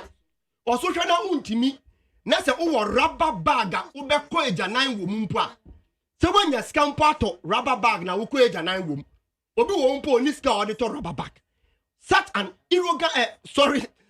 arrogant character. Emri bi obenya akwanya bia no. Na odidi Ghana fo atem. And such person me maka napo ni face and napo ni name and ni face and what on the ballot. Yenim say Dr. Alhaji Bawumia ni face be what on the ballot. Yenina yenim ni abysmal performance so far when it comes to the economy. He is the reason why Ghana eka adokru and the ombeji Ghana ka na ejina 120 billion. And then Ghana ka 500 billion. Thank you so much. We have nothing for us. Thank you so much. Yes. What is the what is the reason for what is the reason for all this hula baloo and the noise making? About what? About unveiling and outdooring and the rest. What is this whole noise about it? Is that what we need at the moment? Ubeko social media. You two nananomum penny4 ababetine drum. And people are greeting one after the other. Simply because they want to adore a running mate. Sometimes we do things, time. We overdo it, we overstretch it. How many people don't know, say, Napo is the person you have chosen, say, on by a running mate? Must you go and do all this fanfare? And all this fanfare at the expense of who? Many yen taxpayers' money. But who can wobeka say party no sika and a 1 hour do sika e. But yembi say who say how many people pay party dues as we speak. Sir, issue of winners takes all. Emma political parties no obenya tumi na. What side omani sika left, right, center no should be stopped. Because what is happening? Enye enkoye mame. Because if you are outdooring a running mate and you call wabogwa and the nananum penyifu nyina ba betene gwam for people to just go and greet one after the other. No, we are waba be peja and say we na yede ne ba as running mate. And so what? And so what? Is that what is going to change the dollar situation? Is that what is going to change the schools amufrati diasi awoko school nana? Is that what is going to change sabe landlord kwanga wokona wona mpokwase kwanu so ohui? Were they happy using that road? Were they happy? And now say, is it going to change what can then Kumasi airport now was one so still I won't win? Is it going to change it? You see, sometimes let's be realistic, let's be a bit moderate, and let Ghanaians not have the doubt to say we are spending the taxpayers' money just like that. Some of these things we say, Emma Muhi bufu, Emma Muhi he. As I say, Obiba bre, Muba tilt on the taxes. Comport na kosha taxes egu near maso. So we person yi VIT, common veto. VIT says first in nanka e wa friend Tiko. Nka 3 for 10. They say VIT yahin. VIT is almost 85,000 to 90,000 Ghana cedis. Simply because duty no endorse was. And we have somebody who is into economics as a running mate and at the same time as a flag bearer of the current government in power. And everything a Pascal. And the near J. Near Nimani say, Yanko J fans. Fans are sabi, $1 name ma form. Fans are Emma Mufreya cultural and social raya was 30. Once he got over 45 million akemu. And yano and a bit ya saka. What you have 50 pe? What you have 50 pe? I did 95 million. What you have 50? Okay. And yana na emreso ni yewo. Na emreso no. Obi a man wanting a mechanic say abound the wire kika. So I say sometimes let us be fatwa. Yanka no kwale na amanfuntie. Obi we na emreso obi because obi the wire kika. Obi a meka. You understand? You see, no, the issue is that in fear aban in agora aban yedibi. So I say, oh, adade ukasa no bia. Ah, ye ni krom ha. Mami kasem adan. Ah, oh, radio eto de bia oh. Eto de bia oh. Say ye kansam na. Ubo na that from nowhere no waba be room esan so on person tiefu beti no kware ene nsempa na wo kaninti na chese wabo agu won say sa fanfa yi a wo kwakoye maame biama me lord kwan asa wa adoso sa sika ya wo kwakohwe agu Kumasi Ashanti region ebetumi aba be siesi adoso a lord kwan kwakosi mango ase ehun beba mfaso bebre because aduan bebre na be fi ho na ade bibia aba Madina na bibia ko 37 ene nkran. But one yet, Obeko show no ho. Obemo bi t-shirt baako, no the 10 cedis aka ho. No one have nipa dodo na kwakoguo, na obi anya the impression say, oh, the whole MPP is behind Napo. Forget it. If you know say you have the home base support, must you go and do that? Many MPP I will not adore Napo at Ashanti region. I will find out to say, where is my strength? In Cameroon, a central region, and I'm in the voter region. Now, me who say, me strength, is high, but you go and do it at the back, your backbone. Yeah. Oh. Now, now, mammy, come and say, "Mama, me hon Tommy. Me mama busumi. Me mama ending of June. It's a man yemi lord kwan wa doso. Any mangwasi, any abenta, any kikahun. Mayor demonstration and this month mami anya Denta main road adenta aduan bi anfi wo ma baby aduan fiba no oho na mepre mindi ohene e wa Denta midi wa doso Inti say me make sure say me manfo e wa doso won ho ato won. Nkurakan adoso eni san krasi na wodi aduan ba na efidi me no nyina no. Oh. But me come asam busumi a yewramu yi. We are going to demonstrate. We are going to make sure say assembly ni yempene mu wonje to bia wase obiom. Esan say wonga jije to no yehu so mfaso bia. And the to na yetuatua na enu bia no wode akwakogu kumase a wode ye ne a wode ye. Esan say ntutusu dudu na yetua no eno wode ye chile no. Eno wode je wongani. Me sa fanfe ya wokwakoye ehu ni mfaso. Look, it is about time the politicians we think about the ordinary citizens. People can't afford 3 square meal a day. Now I'm a t-shirt at the 10 cities account say Trabas Mufia Kumasi. You understand? If not even it's impossible. Your mass will be a yantro. Granted, say yantro, but is it necessary? Look, it is needless. We are holding programs, young constituency. And you see, the whole thing unveiled him. But there are so many ways. There are so many ways. You don't need to use the whole day, spend the whole day, productive day. We have given you the mandate to make sure say ya beto niema system ko. By this time, as a minister be in office, no sign the document. What you want nyina akwa kogu kumase. Wobeba this week nyina no niema bi ani wo bekoso ye simply because wo be fi kumase abana na ya yawo na se fida. Bibi ani wo bekoso. Must say productive 1 week in for nothing. Meanwhile, you could have done that using the social media platforms. You could have just unveiled him through so many places. You understand? But at the end of the day, when they unveil, and look, a time will come. And I'm telling you, and the time is coming very soon. A time will come. Political parties will not even have people to go and stand in the sun to vote for them because of the way you are doing. Because you don't do your things well. And when we sit behind and we tell you, you make it sound as if you sabi ye nim nyansa ne ye kan sam no. Ade amoyi amudi yenska say yensika ne ye ka kire ma. Musi adenti ne ye ka.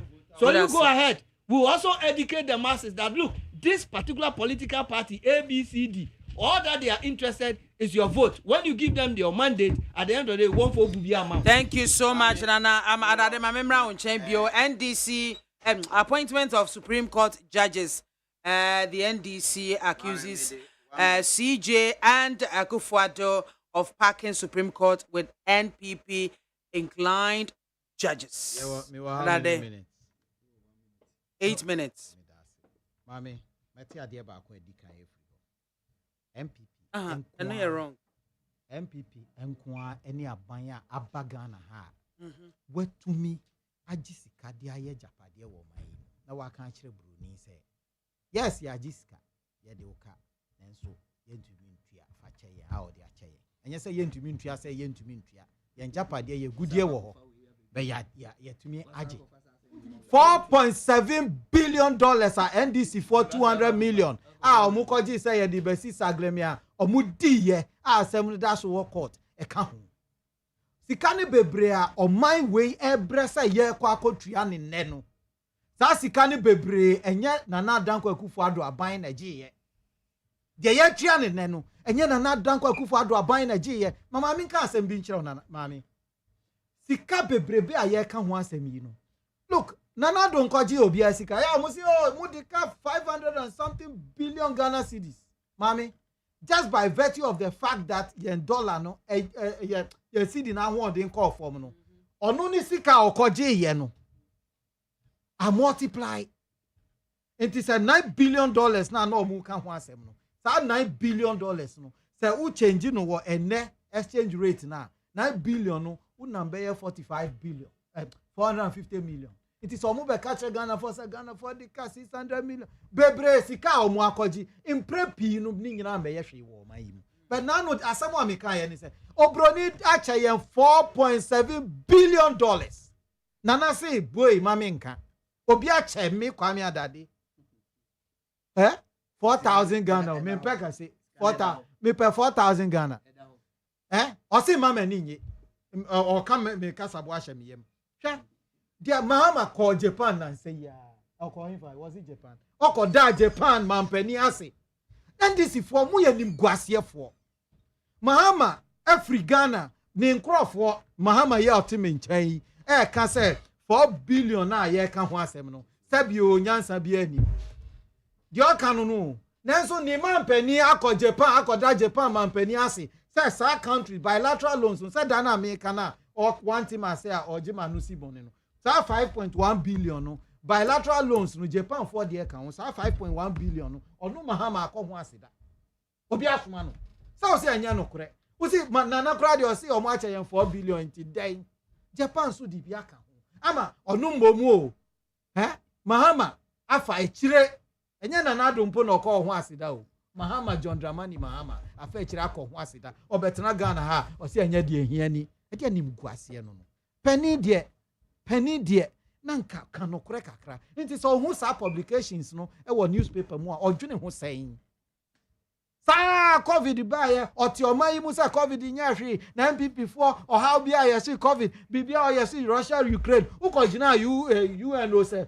oko hwinfa wa America uko gina ho no no na wo kan se Ghana de and Ukraine any COVID na den enim guase nti o free omayi mu a ti say nana nam ho nana de me I'm not worried about nana because nana more often than not exhibits a lot of cluelessness.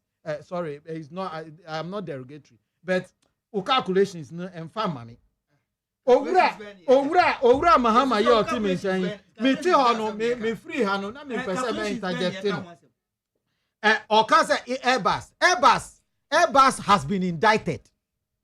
Airbus ni refia called British SFO website say aye ka say me bo amami Google British SFO Airbus no ye chiri wo mu. So omo aye boni and na almost say in the report that same government official one na owura na ye friend no papa ne friend say mu special prosecutor dada no Hamidu Joshua Hamidu ebe kan say enu ni Mahama no that government official one no a Ghana ha minim say the first gentleman ye mampani into obi ka say the first gentleman of this land na wa mbon na ado din aminim so di na ado me say government the Airbus has been indicted. You're finding $1 billion they have gone to pay because condition in say when you are fine now assembly you be do musuko and no dimrika na kotua ye nti wo betena ha ka say Airbus asem no Mahama na obi anchi ni ntumu omo pa say wo court mami yakobo kro no obi abone kro no ye de na court afine no yes when you are fine now be concern am now court you are fine just a kro no wambo Airbus paid $1 billion to the American, you said you were going to expose me, and the exposure you gave right now is that the Airbus issue was even not a non-issue, and I'm telling you they were indicted and they were fined and they have paid the fine. I'm telling you, so you're exposing now, Uber exposing me. No, it's completely false. Number two, mommy, I'm spending the time here. I'm interested in this. Number two, the MPP can about interchanges. Say Mahama boy and Kronuni say. Interchange baako cost Ghana $240 million. And only Mudian Diawa, their friends say, Quine so home. Mammy, Kaswa Quine so home. One interchange cost Ghana $240 million. And another the 280 million. Aya interchange 9. The MPP 4 canono. Assembling Yunani, obi the 280 million. Aya interchange 9. The Shaw Mukra Sun Chen, the Mahama ye. Ketekete ewo mukura ni sompia ewo mukura no enso che Mahama dia no dia ya kan ni say men mo hu musuo enkoye dia ya no 2008 aye di power ekoma NDC no men nya sa biom na dia omo ka kira obi aye ntro ebia ni say wa betena ha say yamani sika ya che sika wokuma say obi nkonko hwe onko hwe napo a ya pegya ni nsa keke no ya etua sika we su nana de akiri nana me we no o yesa ha me oh there yeah kind of politics no my nanka wo ye neutral but the all kind na wo di akire di anana sabi na why na we are mauska me say constituencies I was a constituency executive constituencies cost program be say ya constituency na nkasa from our own coffers and use ayajeje peka amam nkrofo amu pese omuko obi a person call rally or person call bebia we the constituent the NDC they do it your 8 means is almost part of the basin the American is say obisa say who is Napo me answer the opebia na wo dia ye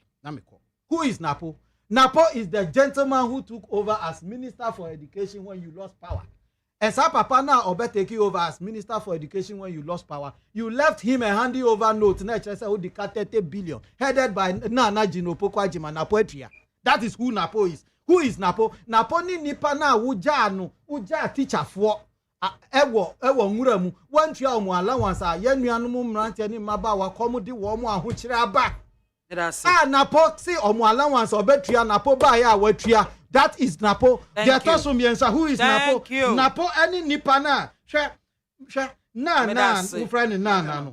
Oh, mami kama Napo ni nipa na. Usi ubesi 200 e-blocks. Usi mu 29 oba ye wasi mu 58. Enu ni Napo. Napo ni nipa na. Mama mbacho yenko. Mami ama. Napo na ye peja ni sana. It's okay. Oye ni papa. Owo ni mudie. Owo ahu. Ahunfache owodo muntu abama owo tunwache nya ahunfache tunwache owodo muntu abama MP. Your microphone is off, mama. Yes. Mami ama. Mami kan we nchiro. Napo is on record to say that part of the transition document said John Mahama age 46 e-blocks. And Oko online, and the hope of me, please. And I don't cast my age. The person who paid for the thing is please. Please. Who the e-blocks are some according to keep quiet. That is what is there. Napo said it. And then stop lying. Stop lying. You are born liars. Stop it. Your microphone is even off. Will you stop this? Into obe mi bia no. Uko online. Napo na ne all kind of wasem no. Napo say ye jano 46 e-blocks. And that 46 e-blocks, maybe only for 4 years. So Napo Eddie 4 years, the same 4 years. When Timmy and share any secondary school, see, and we single one and sana ofi. Two, maybe or car about Airbus. The American say, you see, you know you can be convicted, but not sentenced. So you are aware. It is indeed say Airbus. People were convicted. Not John Mahama was convicted. Then we are aware say he is not due to run as a president per our constitution. Because a convicted person that's not what we cannot. Oh, please. I never said he was indicted. I said Airbus was indicted. But he was mentioned in the case. American say Airbus was indicted. They didn't drill deeper. What has been the impression? Said John Mahama I engage in an Airbus scandal. It is in case say indeed say why engage in an Airbus scandal. Now Airbus has been pronounced guilty. Then what it means is that so they gave them options. No, the court can convict you. But in terms of giving order, they will say either you will pay or you go to jail. When you finish paying, does not mean that you have not been convicted. What do I say? Does not mean that you did not commit the felony. No. You see, not jail. They said they either pay or they will be prosecuted. And they went and paid. So the prosecution never happened. So John Mahama never got this thing. Maybe the only option is that anytime I may who said baby I won't come because I hate indiscipline. Me say I hate indiscipline and immaturity. Because they consistently exhibiting immaturity and indiscipline. And the fact that within the age, I don't expect him to be doing that. The American say Oko court now you found guilty of any criminal offense. Put hear me. You find any guilty of any criminal offense. Don't mean contested even as MP per the Constitution of Ghana. And I'm boy. It is a John Mahama I engaged in an Airbus scandal. Now said they have been pronounced guilty of that criminal offense. But omo the find na to omo so a. The American say if indeed it is true, then per Ghana yen law no, John Mahama doesn't qualify to run as a president. What you say? Maybe somebody has not taken the matter up. Maybe. No, these MPP people, they would have taken it up. Okay. If indeed John Mahama was found guilty in the Airbus scandal. Do you get me? You see, the next point is that as they say, exchange rate and didn't they promise us to come and fight the dollar against the cedi? It is a waba. Now when you make guase. Now the exchange rate is rather fighting the government. Is that a way to justify the debt of this country? In that communication, Amama Dia to say they have accepted say omo me and fulfilling omo promise to fight against the exchange rate or the dollar. Until the ama dollar no escalate and ama yen debt akosoro. So a government that promised the people of Ghana say omo ba $1 to 4 cedi 20 pesos as a result of a government incompetence. Now they only the same dollar ako 16 cedi. That government don't deserve to continue. We have to vote against that same government. And that is what Adade just told you and I. My last point, I'm going into the issue. Understand? I say, am I mind the NC chain? But I don't say yenti mean to you. Manjama. And ya by Nankasa ne bien anum to aka say we can pay our debt. Anameboa. Ntada de obetna haka say. And yes, a channel mudi chain just a yenti mean to yen cow. But mudi chain keke. That is not the case. You went begging. Muko pa, muko bunko to je pa tell. Say on my nisika. Into young pushy young duration date to for payment, you know, into 2026, 2028, and 2030. To bet now haka say, omodi a chayenga, as if we will not pay. One omuntu no. I said they are young. They have just pushed the payment to into the future. Obetna house, yes, omodi a chayeng. That is not the case. Until I say, abaya ye nisikano. Sabane junime no unwa. We don't expect that government. Some back say billions of Ghana cedi. Abasin for the ako kumase. Edi akofa ahemfo. Edi akofa asofo. Edi akogu kumase say ye be outdoor a running mate. A failed running mate. Running mate okachile kumase for say. Kumase for a project. The out here is a print MPP t-shirt. Farmer Asante for no umbe to abama. When the Asante for person to abama no. Asante people must know that Napo doesn't respect the Asante. And yes, Sanka under the regime, Asante will not experience doom so. And yet John Mahama a Mary plant and you go Kumasi and ne Kumasi for Eda Kaniemu. Under Napo MPP and pinpointing any signature project. Under Napo Swami Yakati sword for Swami Interchange. Egusu da honum. Under Napo Asante mine hini and a patchwaka koye a Confanochi hospital ye. Sani pa krono ne eba be dada Asante mine because you found a running mate. Omba dada Asante mine because omba ya outdooring of Napo in Ashanti region. And I think say Ashanti knows the good thing. Omunim say ne watonga yento and ne MPP di wonyambo and ne ATS MPP ntimi ma wo anything significant. And that me no ka say it takes Asante Hini to make sure say project will go on in Asante region. NDC project ayaye wa Asante Memu. Aye far outweighs their MPP aye. Until Napo ba oba no onfa bibi BIAMAH but ma me come much into topic now the abano because I decided not to go there. So let me go in this manner. Last Sunday, Nagopon Yadum, Emma, His Excellency John Dramani Mahama, and in Central for Echo D in common.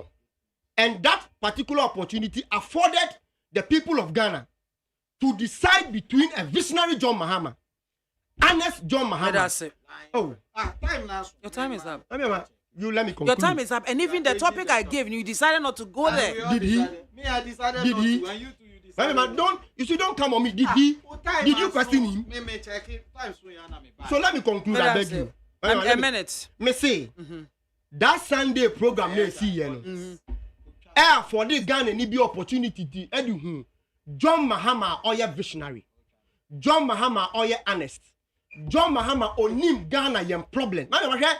Every education, energy, security, education, and everything that you journalists ask John Mahama. Obi bi otie ni bia be hu say John Mahama ewo in-depth knowledge about Ghana yem problem and what solutions to the problem as against Alhaji Bawumia oye joker oye failed economics. Somebody who doesn't know Ghana's problems. Obi a only solution to Ghana's problem. Intimini na me kachira mo say mpempensu ayedu na do danko akufado abanya Alhaji Bawumia the economic management team. Ono ye the head no. They have failed the people of Ghana, and John Mahama as a visionary is the option left for this country. Thank you. To rescue the country and reset the country to its good path. Nana, Supreme Court judges appointed. I am surprised and I'm shocked. Say, we were discussing Supreme Court, but at a point I was lost because then Tina was the Supreme Court once. And yeah, judge for what they want alcohol. And I answer. Na then tin what they are judge for alcohol, mommy. The same we didn't come on Ghana for TSC. The whole thing is Chief Justice actually elected the Command President say on for more judges and Supreme Court. Okay. And then the NDC kicked against it, said it's unconstitutional. It's not the right thing to do. Okay. I think say other people also Akasa Edietia, but majority in Parliament is almost supporting CJ no decision. Okay. Our taking. So that is. But our constitution, we say the Chief Justice can write to the President requesting for more Supreme Court judges. I think 3 bodies are supposed to put their heads together. Okay. Now, almost this the list no benya almost their Command President. Okay. And no cry no. The Chief Justice, nobody near one. Yes. And Ghana Bar Association so you one. Okay. And I think another. Meba they were elders and the president Council of Elders okay GBA Attorney General okay and Chief Justice okay and today will decide no more they call legal council okay General Legal Council who decide these 3 bodies Ghana Bar Association GBA Chief Attorney General and then Chief Justice Office. Okay, so over the years, you see, I am trying to build a point. Meba, and no, and they will present it before the General Legal Council. Okay. What you say? Okay. And then they will present the list. To the president. Okay. Over the years, you see, but it's unconstitutional for only the Chief Justice. Okay, that's what I make I want it. Listen before you talk, Masa. Anything because that's what I make I want it. No, 1 for it is unconstitutional. Yes, for the Chief Justice alone to say to request to the president to request for. She wrote. And that is unconstitutional. In their capacity as a Chief Justice. So she was advising the president. If any case, the Chief Justice would decide on something like that, on this 3 bodies that make then they will present it to the General Legal Council and some of the Etiano no president betimi decide say me choose and I mean choose. Over the years, our president so appointed judges alcohol. Was it through this same process? I should think so. Inti maame no anye bia den no hui ono nko akotena ni dem etron krata si president me hia judge fo se na ono ankasa nso ebubo odi nka ho ono ankasa na obubo odi nka ho anamboa anase din ni wo hodi down. You see I'm say krom han wo hu ye the 2 mission krofo bi nsa then they decide to go extra mile to use their powers to do whatever they want to do. Unim pefe say in the constitution you are supposed to do A, B, C, D. But we don't do it. And at the BIAMAH say, you see, Yankasa Yashishamra, and so there be a young penufun wobumraneso. Simply because we are why Ababe dan debate. You are bunting. Obi on Tiasi in him, Sanya Niama Kofano. People will talk about it differently. In any case, MAAME BIAMAH, my simple question is say, do we need extra judges to the Supreme Court as at now? Do we need them? For what? Already, the Supreme Court have been packed, and I said they have not been packed. Abayan Otisui, how many Supreme Court judges in our appointed? And we still want to appoint more. Cases be also cases. No reasons, and they say cases be academic by 10 years, 15 years. Want to mean into when you are judges for M1. For me, I don't think that appointing a judge to the Supreme Court will solve that issue. That issue can be solved when we change our attitude of data keeping or the way we keep our data. If we continue doing the analog way of keeping data in our courts, we can appoint over 1,000 judges to our Supreme Court. The cases will still spend 10, 15 years in our courtrooms. We need to go digital. We need to do extra mile. Ebemaya koyenim asoman. The old way of doing things should be abolished. And see, okwako pake Supreme Court judges eguhono. The form becomes weak. Make us say the form becomes weak because they are all Article 71 holders. And so they're kind of sika woje and nasifu nyinano. It is going to cost the taxpayer. Constitution no just because of anything no.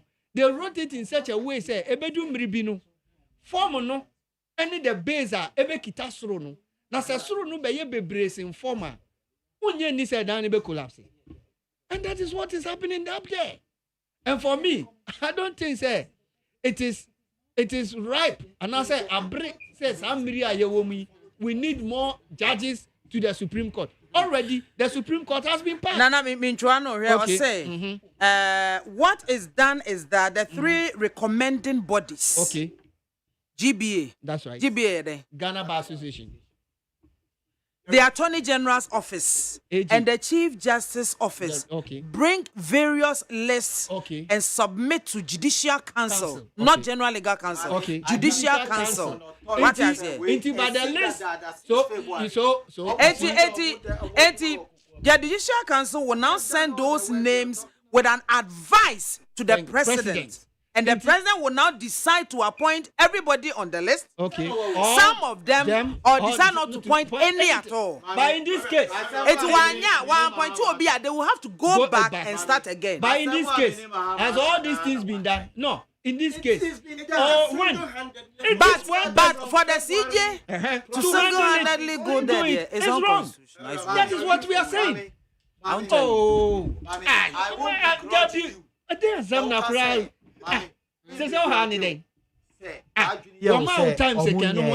You were talking about loan. No, I'm betoja. Maybe they can't tell on authority. But they say no, I'm a chairperson of the council. Judicial Council. Mamino noti akunyam. Eti answer na obe cho letter no. Sanyama we nyina omo ye waju. But you say woman in Nimre. The man no. You will not talk about this. Because yes, Nana to us. They diverted and they went to say economy and Ghanaians want to know. Ghanaians want to know because it is very important. Say, Chief Justice in Nasifunyina, they are Article 71 holders. Yes. In the senior ministers and the presidents walk away young Sikani ex Gracia and Nasifunyina. When you appoint them and they get there, they also retire with all those things. In the embassy, I will say, Sanya, Sanyama wenyinano. Do we need it now? Samra yese. Okomdi yen. Samra yese yadeka. Samra obidi 4 million. Pe icha ye na ye ni abre. Samra ye kwakobo bisia 3 billion. Na MI na 600 na aba. Na still yem say yembo disuroma infra no. Is it the time? Now, can one person decide to say, this is the list I want? So, president, appoint them. This is why I keep saying, say, our constitution is bogus. Our constitution, we need to change our constitution. We have given too much power to the executive, to the legislature, and those who are involved in making sure, say, the ruling of this country is at stake. Because you are disturbing the two of when you give too much powers to the top, it makes the down becomes weak. And when the down decide to say, let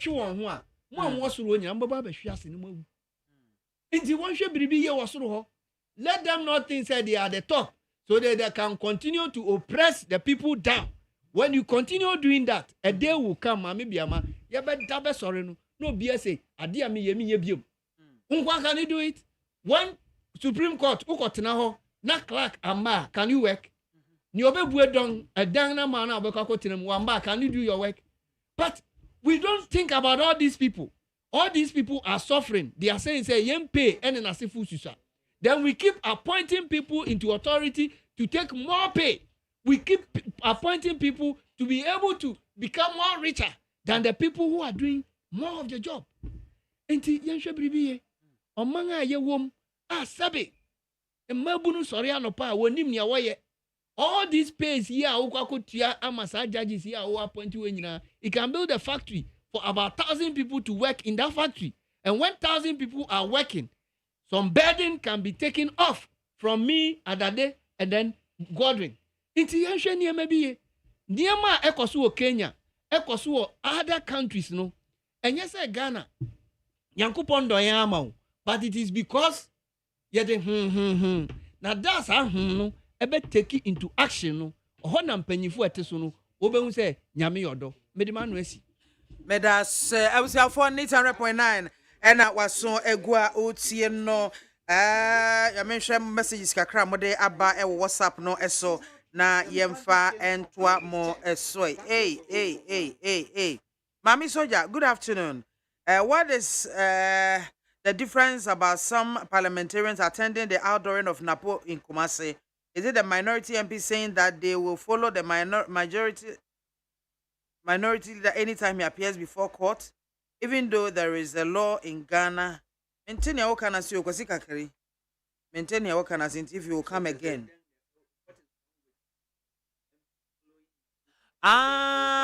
The difference, okay, if the minority says they will follow a minority leader. Oh, and wow.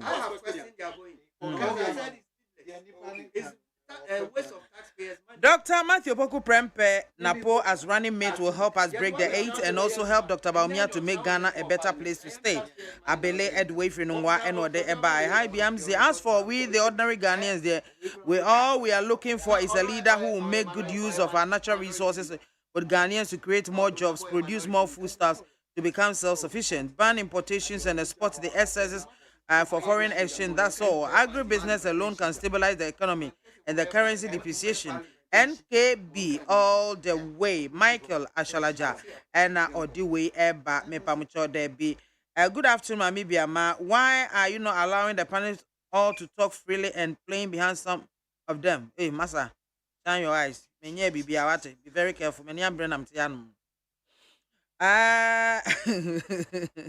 Emmanuel Kwaku Yamwa and say polling station youth organizer Mami Soja, please tell the former president that they should stop the propaganda and empty threat because we are not ready to listen to his empty promises like Google Bunket.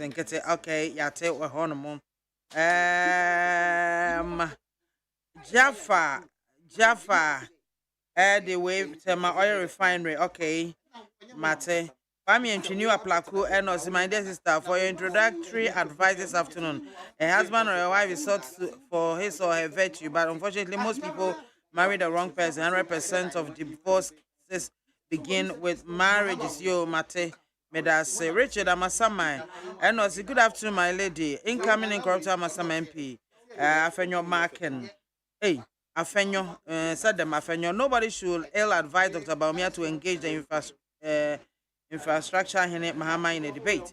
A word to wise is enough. Our president announced to Danko Akufo-Addo stop engaging the media years ago, and I can confidently say without fear, favor, or equivocation that there is no way our president can and will engage or submit himself to the Ghanaian media to be grilled about his government performance for the past 7.5 years. As a fellow market women, hope is coming from the NDC JDM by establishing the National Women Banking System to support 1 million market women, hawkers, and small-scale businesses by giving access to smart loans to support you, especially the single-parent mothers whom Dr. Baumia MPP have collapsed their businesses and banks and have run away from the women.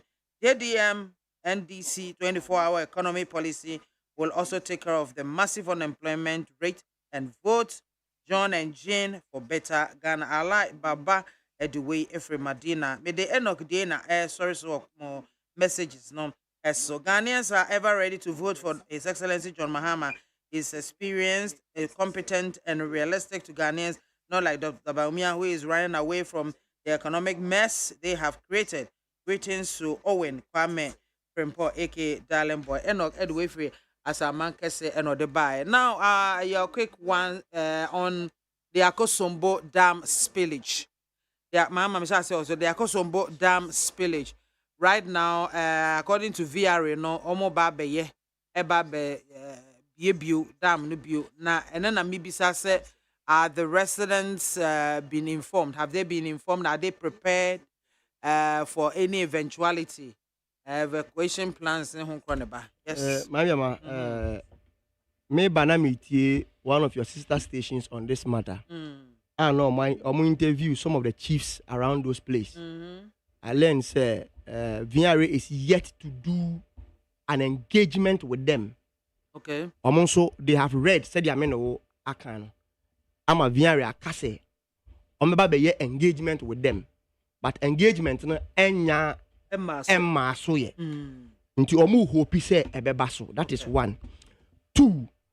I also pray say technical analysis will show them the level of spillage be and the projection as to the extent to which I so be den ebeko.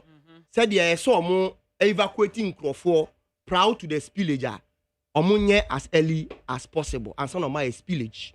What it means is that so finding alternative places for those people. The ambassador in say those mistakes see in the earlier one, no, I don't expect say a Sambesi biome because they see earlier, no, they also try to justify reasons why this time I don't pray say ombeye samfun sooner. We pointed out to them. So one, Omama notice they are preparing to go and meet the community. I pray it comes on. Two, technical note should tell them the extent to which a spillage in the Beko no more relocating Crawford so that spillage in Mbeko say this disaster that it caused in the earlier one. No. I mean spending much on this, but me no AC no. The ambassador make and say John Mahama are retreating on the 24-hour economy. And the Ghana titia pansam unemployment rate in the Ghana mebunu wie juma emu wie school omu nye juma nye. And it has become a security threat. The only solution I the best solve the problem of unemployment. Say Ghana yebe running a sleepless economy. I be kwa juma no pa ewia eni enyumbre. Last Sunday John Mahama nyakwenya explaining all the issues with regards to the 24-hour economy. Excellent central for but my who or then.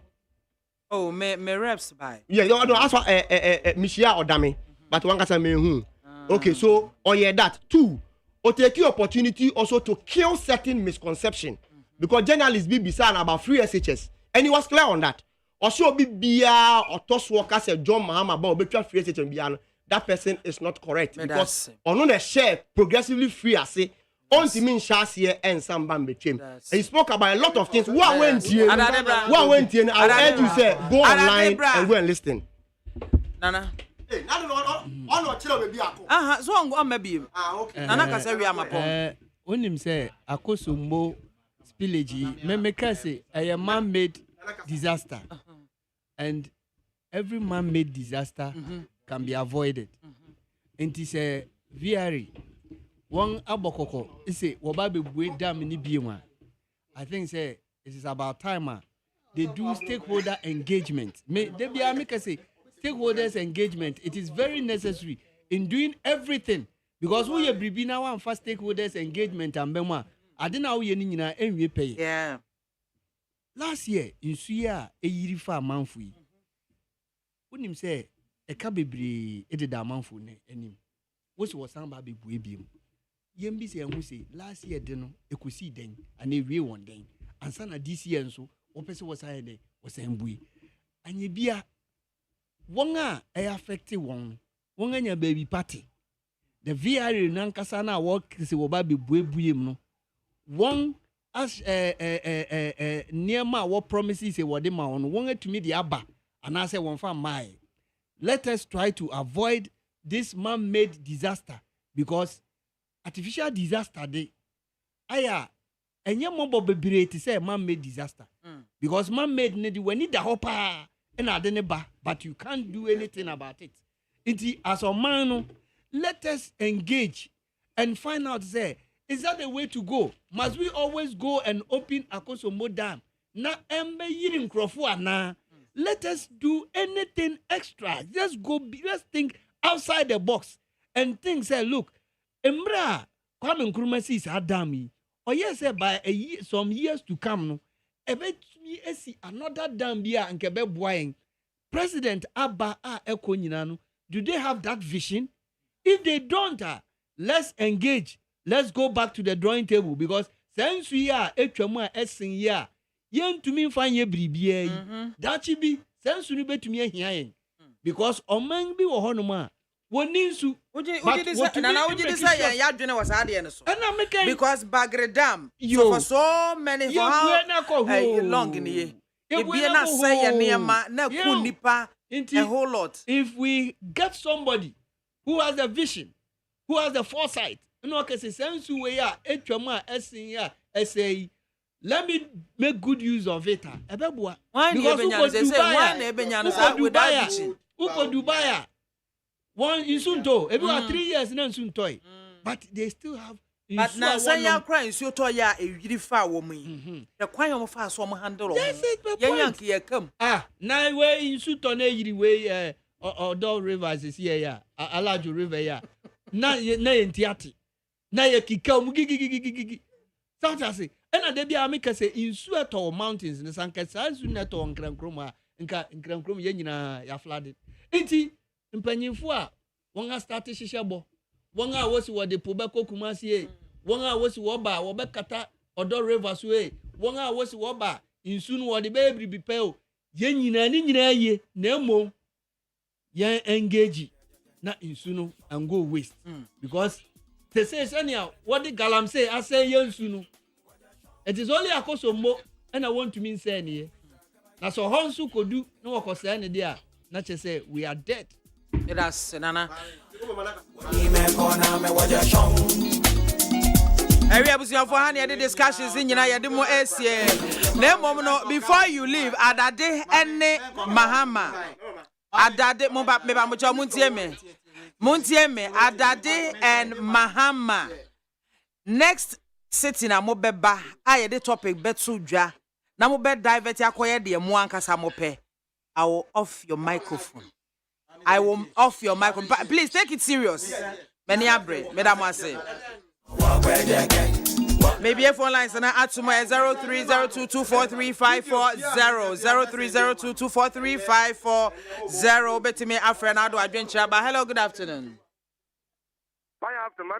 yes about your yanko live from Cantamanto yanko Fatima Bubakana Zoom live panipa Mr. Tawaja Konya Minchano my media mai me pacho from radio station muna mu bia adwemu and platform na na okase obo ayi ya papa former president and voice bi ma me hu say yes and yes our voice no more mind President Mahama actually paying free education ya dia bit ma ya juma da obakaya omo de ayi free education is 419 and ye be say free education obetwa mwana azu ntwa mo zo na wo de baaye won ewi ase onipa masuro nipa papa we bodu auto so an nkeye na we fu dua na tam entino Ghana man mo bia die President Mahama oni bi papa bia de mo man Ghana o ton oba free education obetwam akwala bi ekotwron so he me wo fancy bi o si o wo robo endi metina ko free education bi na me kobrai ne mo mpaye ya nya kwantie ya Ghana man mamu ntibuntie mi o President Mahama oni bi papa Medase pe. Good afternoon. Hello, good afternoon, BIAMAH. Welcome to say. Boko, yanko. You missing and Pamfama on what your phone now. Osha discussion. What mobile can I see? I'm paying for double boss. So I make a candy at Ghana for say. Osha MPP and any your president assistant as Messiah. And Kodan Nani, Yama Boya. A jadi force, a deton force, a drama force. No, Tonyama, I never told a bunny a pin. No, a man, Yama boy, because of dollar means, mess Ghana for say. The MP before I'm a man, why are pinning? It's young, I am saying, doing Uncle Chief Alan Quadrature, my so. Now you're here, and all my dear film, Liam Problem for my leader, or begging Punto, and in Kanko. Near some MPP, NDC, because MPP and NDC, they be an anti-Samia or not 30, 2 years, or when you're 16 years, what's on your 16, or get to live for solution about what on my gun and Punto or my gun and Kanko. If I'm projecting, Medase pe. Hello, good afternoon. Oh, at Yechuma. Good afternoon. Good afternoon, I'm Punto. Boko, yanko. Oh, Mama, who is you? Bibia bako de. Oh, bibia bako. Yeah, yanko. Na mama. Ehwe ahoto NPC aban. Eja ba Ghana ha na enya asosoro so. Mama, the NPC ro to nka kativio no uti ni. Anzan wo he. Anzan wo fu anzan 1.5 million to petrol. Mama, anzan wo fu ba ko 5 Ghana TV. Ana wo to bi san say anzan wo he. Take NPC. Obi he bi say tani. One year to show me what we can do for. What can I do? We can do what we can do. What can I do? I focus on the skill of the people. I want to hear about. What can I do? What can I do? No.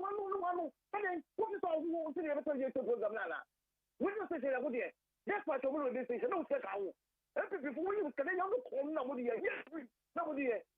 Take that, but we only care more. Take care. Okay, no.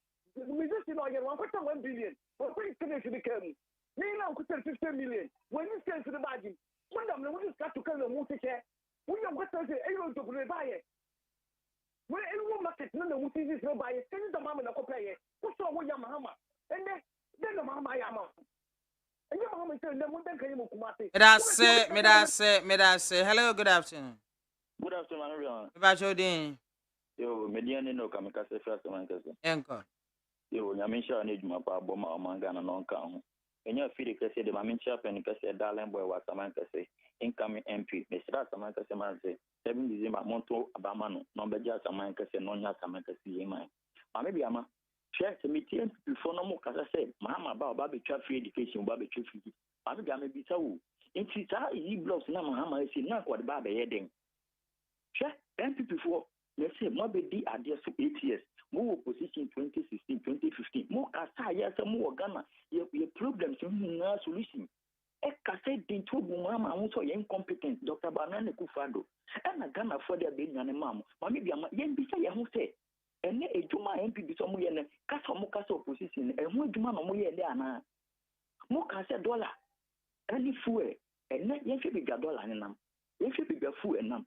And then almost mean I could do some breaking it. Na Mama, you initiate, which mean by a shape. Oh, Ghana for a cat. They say, 2015, 20, Ghana for you move. o gina ka gbegbe so ba be twa free education me say nkrofo no mo ye adwuma wo banking sector mo be ku ni nyina mo da ne unemployed jobless no mo bu fie no sa nkrofo na be sa de to aba mahama na mahama beba na be restore mo license ama na mo asa ko ye adwuma wo bank no mo atom na mo kira mo de ko mo de me din this Ghana for Ghana for be to aba me say hello ow aha and I dey on course ni na ebesi yadamwase see this for people as the like Sankoma production crew Jordan me Adu Macjero Saji my friend ma bankro na ya safo won and awie wo mo mi chidom am de dwumade ebremo as the like Sankoma kununga na limited for wonder roman on boy chidom midin edema mi BIAMAH AKWAFO me sorry sola making na pan for beje dwaje entata de yakofie don't so you now you so ya benyina che akra